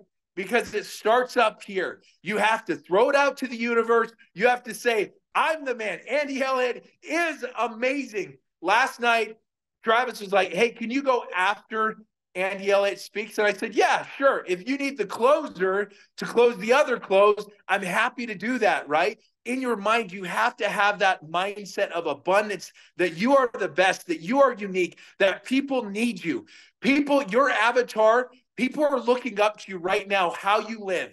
And one of the best things that happened to me, I had this girl, and she has never done real estate. She's never flipped a home in her life, but she said, Red Suit, I want more business as a lender. And I said, cool, come to the event. She came to the event and she hopped on one of our mastermind calls and she said, you know what? I'm ready to flip my first home. And I said, cool. Are you sure? Because I'm going to push you. I'm going to make you uncomfortable. So anyway, yes, 2 days later, no joke, I found her a deal. We got the cash. We funded it about a week later. She went through the entire process. It took her about 3 months. She had to face issues. She had to face challenges. She had to face everything that could happen.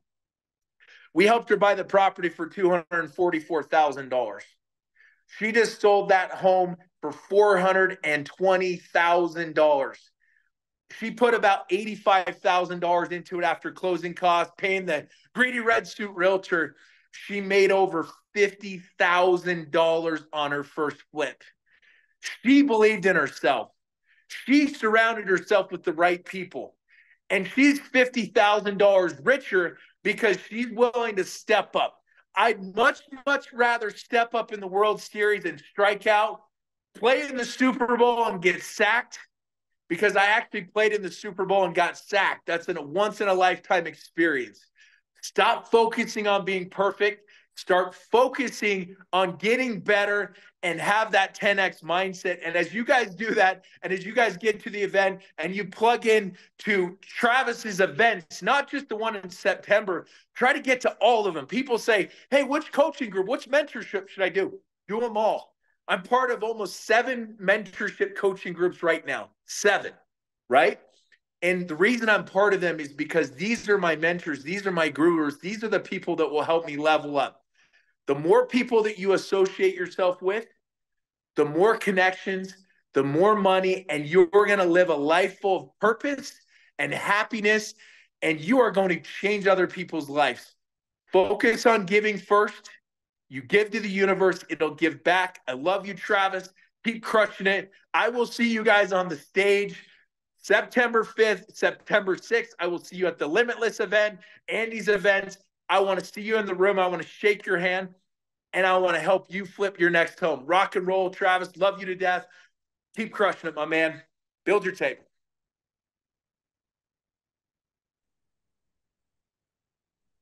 Thanks, Red Suit. Got 5 more minutes, Red Suit. Yeah. Yeah. What do you want, boss? I'm here for you. How can people follow you? What's your Instagram? Yeah, so guys, keep it simple, right? Red Suit Realtor, my Instagram's just at Red Suit Realtor. Just hit me up on Red Suit, just at Red Suit Realtor. Send me a DM. Any of your questions, guys, if I don't know the answer, I'll get you to the right person. But yeah, just at Red Suit Realtor is the easiest way. Yeah, and what I love, and I love following you, man. And what you do so good is you bring the whole community. Like, you guys need to follow him and watch what he does. Like, it's a great example. I've learned so much from you over the past year, man. And I really appreciate you. And he is, guys. He's always edifying other people, surrounding other people. And when I'm around all these different guys, Andy Elliott, Red Suit, Sam, David, like, it inspires me to be a better person. Like, you need to be around those people and be inspired. And so, dude, I love everything you're doing. Tell us about your event going on in March. Yeah, I remember a couple years ago, that's where I met you. We were on the stage together at Keaton's event. And Keaton's like, hey, I'm launching Limitless Society. And I said, I'm in. And he literally sent me the link. And, guys, people that take action, if you look at the most successful people that are out there, they don't take a lot of times to make a lot of decisions like, oh, I want to order this or what do I wear today? They literally make decisions very quickly. If you feel in your heart it's something you should do it. Don't fight with it. Anytime I've tried to talk myself into doing something, it's been a bad decision. So if your gut tells you to be at the event with Travis, get there, right? And it just make decisions quickly, right? Regret really happens. We play that game in our head. So yeah, I have an event. Travis is going to be speaking. He's going to be dropping some bombs in Utah at the Health Center Theater, one of the nicest venues in all of Utah. It's March 26th. And you can just pop on there, click on the link. And I'll offer a discount code very similar to what you're doing, Travis. Save $295 tickets. So normally they're $295. Just hit save 200 for this group and you can show up. If you want to go VIP, just send me a DM. I can get you a discount on those. Those tickets are $1,000 as well. So I'll tell you guys what, if you guys buy the ticket, how much is it? So it's $95 to come to that event. Yeah, so it's $295. If they hit save 200, it's $95. $95. Okay. If you guys buy that, I will knock another 100 off the VIP. So if you're in Utah, okay, and you go to that event, okay, and you buy that, I will knock another 100 to compensate for that for you guys going to Red Suits event. And here's the other thing I'll do for you as well. My event's very, very interactive with all the speakers. We have Keaton speaking. We have Sean Whalen. We have Rob Bailey. We have Carlos Reyes. We have LX Simon. We have Paige Steckling. Guys, we have some massive dogs. Not like your event, man. You've got some players at your event. That's very comparable. It's super comparable, man. That's a rock star lineup too. And Travis Brady, but what I'll do for you guys as well, come up and talk to me and I'll connect you guys with these people to shake their hands and say, hey, I'm part of Travis's group with Brand X. Come talk to the Red Suit and hey, who do you want to talk to? You want to talk to Rob Bailey? You want to talk to Keaton? You want to talk to Travis? For me to put you in access with other people, if you're part of Travis's group, you're part of my tribe because I've vetted Travis. I've seen him. I've seen him on his good days, his bad days. And the true test of a character is how somebody acts during his rough days. So Travis is somebody that you guys really, really, really need to stick to, follow him, learn from him for years and years. And then as you guys build your tables, you become his ally. We're allies together. We're not competition. We're collaboration. So he's speaking at my event. I'm speaking at his event. I brought all my people down to him and vice versa. I mean, guys, that's the name of the game, abundance and helping other people win. So I'll put you in the room with these guys, shake their hand, and let's do some deals together. Love it. Thanks, man. Appreciate you. All right, well, let's wrap up the conversation, guys. Sam, what were some of your takeaways from today? What were some of the things that you learned today? I think that just as far as like, it's so often we want to overcomplicate stuff, but like if your service is good and yeah, it's not on mute. So like if your service is good and what you do helps people, then it's like your moral duty to become the best at persuading people to do it. Because if they don't have it, then what's going to happen if they don't work with you? I think sometimes I forget that philosophy, but like for Red Suit, this woman, now she's a mutual client of ours. But the point is, what she would not have been able to have the time freedom with her family if she didn't do what she did. And she needs the time freedom with her family. She's got awesome children who she needs that time. She needs that ability to be the mother. And the fact that he was able to introduce her to something and make her, or help her, not make her, but assist her in earning going $50,000, and maybe she goes and does another one for 50,000. You do that 4 times a year. I was talking about this earlier, right? To have the biggest transaction be $27,000, you do that 4 times a month. For her, she only has to do this 4 times a year, and she makes 200 grand a year. And the next one is $100,000 profit. Well, it just builds on itself, and it's always a 2 to 3 month window. So what Red Suit did for her is absolutely incredible. What I'm going to do for her is absolutely incredible, but it's not even about the money as much as she gets to be with her kids. She gets to build that relationship, and just the peace that's in her life now is unreal. So what if Red Suit had never said, hey, just come and learn about this? What if he had never been that persistent to get her on the call or to get her to the event? Then her kids would not have the same mother that they have. And so it's just remembering all the people that go into helping somebody. It's not just one person. Red Suit did his part. I'm going to do my part. Travis is going to do his part, so we can help each person elevate themselves and elevate their life. So I don't know, it's just a good really reminder, like what is their life going to be like if they don't work with me? They're going to end up with the competition. They're going to be underserved. They're going to be undertaken care of. They're not going to understand what the hell's going on. There's going to be another follower or victim of somebody else, rather than knowing that they're taken care of at the highest level and that they're getting the best service possible. And so anyways, that's for me. Just like, Josh, so excited to have you part of Brand X, man. Dude, that was insane. Yeah.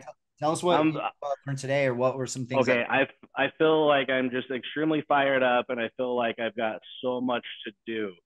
That's how I feel right now. And yeah, there's just a lot going through my head. It was really dope for Andy Elliott to highlight me and speak to me one-on-one there. That was incredible.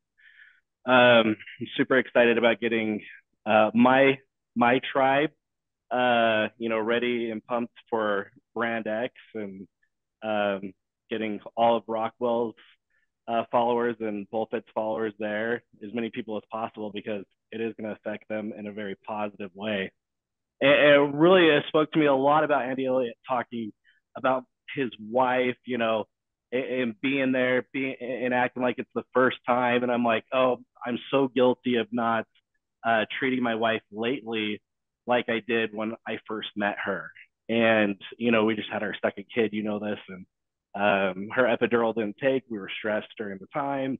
And that was really revealing to me. And yeah, I'm going to go home and spend some really good quality time with her and my daughters. Love it.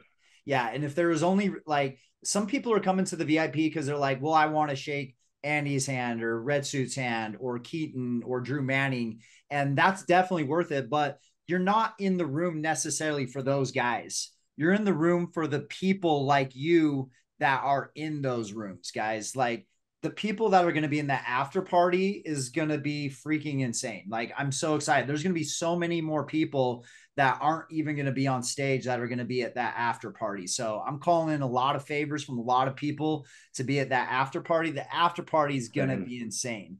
And if you ask my team, ask any one of them, say, and you'll ask them, hey, what's Travis's favorite part of the event? What are they going to say?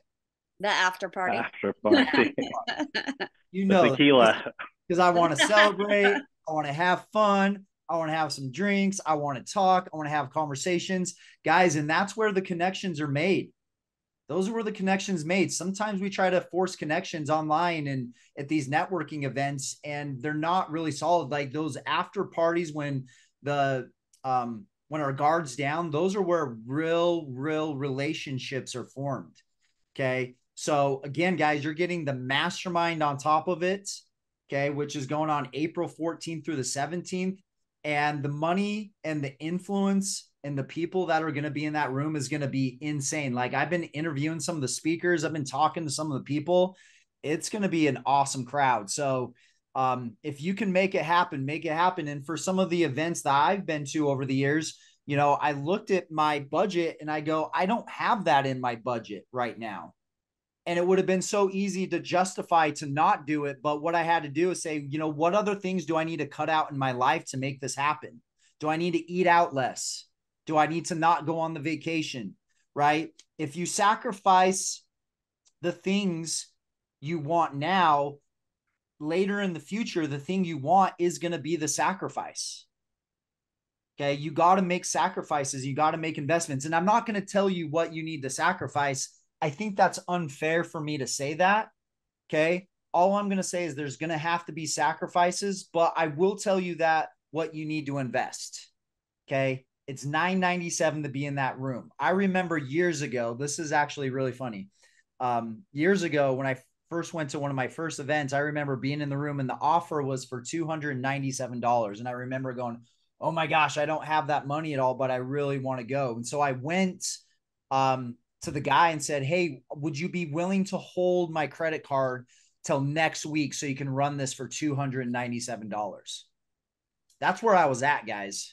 Wow. Okay. That's where I was at. But since then, I can tell you this, okay, wholeheartedly, I've been able to create millions of dollars in my business since then. And who knows what ends up with Travis Brady if I don't make that purchase.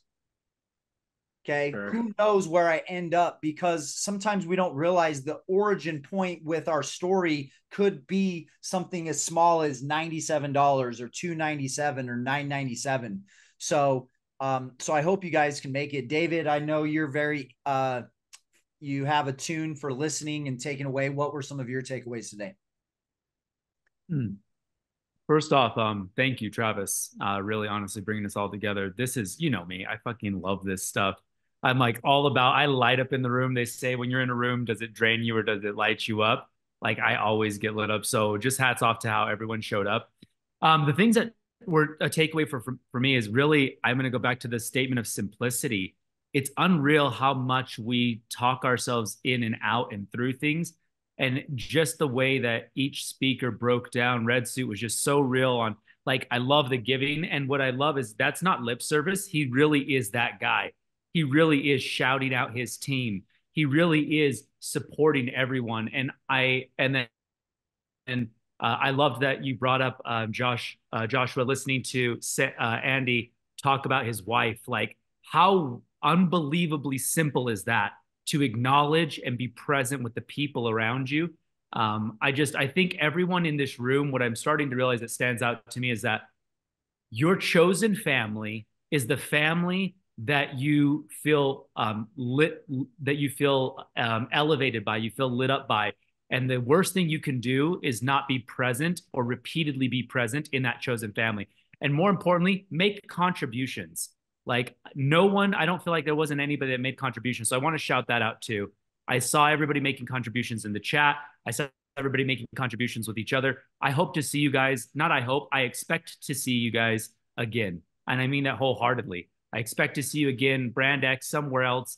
I want to see you guys speaking as well. It's so fun for me. And I want to look forward to hearing more about your stories. So please make the time to come tell us about your stories, share who you are and what you're doing. A lot stood out to me. I don't know if I can narrow it down to one. Cool. Any other questions or anything that someone wants to share before we wrap it up? And as you're thinking about it, we're doing a masterclass series leading up to Brand X. Okay. We're going to be doing the next one, the architecture of an influential story brand. We're going to be diving into your story brand. Dan Clark's going to be on that. I can't like sitting down with, and I paid to sit down one-on-one with Dan Clark years ago. And in the 2 hours I was with him, I was able to put together a story that absolutely transformed my business.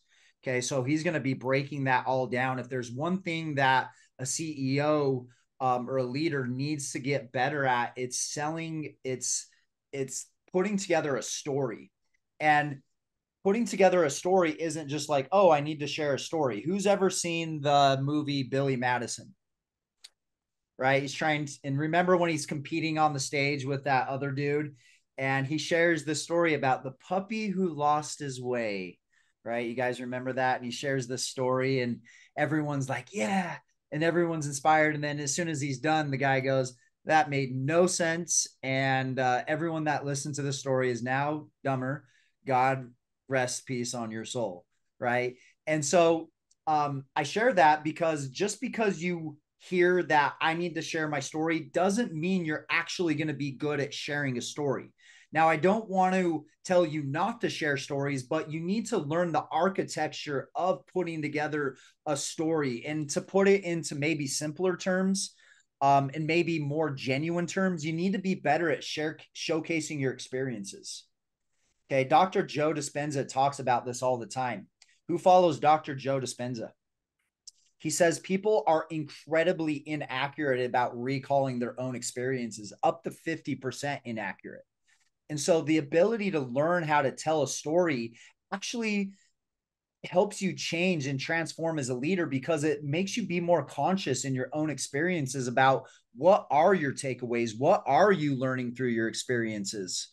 Okay. And as you learn more through your experiences and grow through your experiences, you become a bigger leader. And something that I really take away from what Andy says, and what I take away from what Andy says, like, hey, dude, if you want to lead more people, you got to be a bigger and better leader, which means you got to grow. And if I got to grow, I got to be able to look at the experiences I go through in life and actually learn through them, and not just keep making the same mistakes over and over. So that's what I take away from Andy. So I'm super excited that we're going to be doing one fitting your brand scientific blueprint for your body type. Drew Manning is going to be on that, Fit to Fat to Fit. Josh Graves is going to have you as well. We're going to be talking about brand marketing with Sam Taggart, evolving your business model. So we got a lot of really cool master classes. If I could ask a favor of you guys, if you guys could just help me share these and help them get it out more to the world. The Brand X, what it represented for me is I want to highlight the people that have influenced me and my brand, because the people like Red Suit and Sam and David and Andy, like, they don't realize how much they influence me in my own brand. And I know Sam sees this, and I start using similar words that Sam does. And he knows it. He knows he has influence on me. And I would also say the same for him. I see Sam using words that I use. So we don't realize how much we influence each other in our brands. And so the Brand X represents, let's help each other grow. Let's come together for this. What I think this year will signify for a lot of business owners that are going to the next level is this year will represent the utter importance of collaboration and being in communities that help us grow. I think that's going to be the biggest takeaway through the evolution of what's happening in the world. And the people that really embrace that and are leaders of it, like Red Suit, they will find themselves in really, really good positions. And just so you guys know, the middle class is being destroyed. It has been being destroyed for a lot of years. There's winners and losers. So you got to decide which side you're going to be on. And I don't share that to give you anxiety or make you feel depressed. I tell you that is, it literally comes down to a choice in who you choose to be and what you choose to do. And I was listening to this guy the other day about being a better father. And he talked about the importance of highlighting your children's actions and behaviors versus highlighting their being, and how it's more important to highlight the behavior of, hey, I love the way you went after that ball, even if he failed in the process. And so the reason why I shared that with you is the behaviors that you're creating throughout your life and out your business are going to be way more important than how much money you have in your bank account right now or who you believe you are at this point in time. Those behaviors are so vitally important. And the biggest behavior that I have really felt served me over the years and served a lot of people is being in those rooms. So I dropped everyone's Instagram in the chat. Let me, does anyone, I know I went on forever. What questions does anyone have before we wrap up?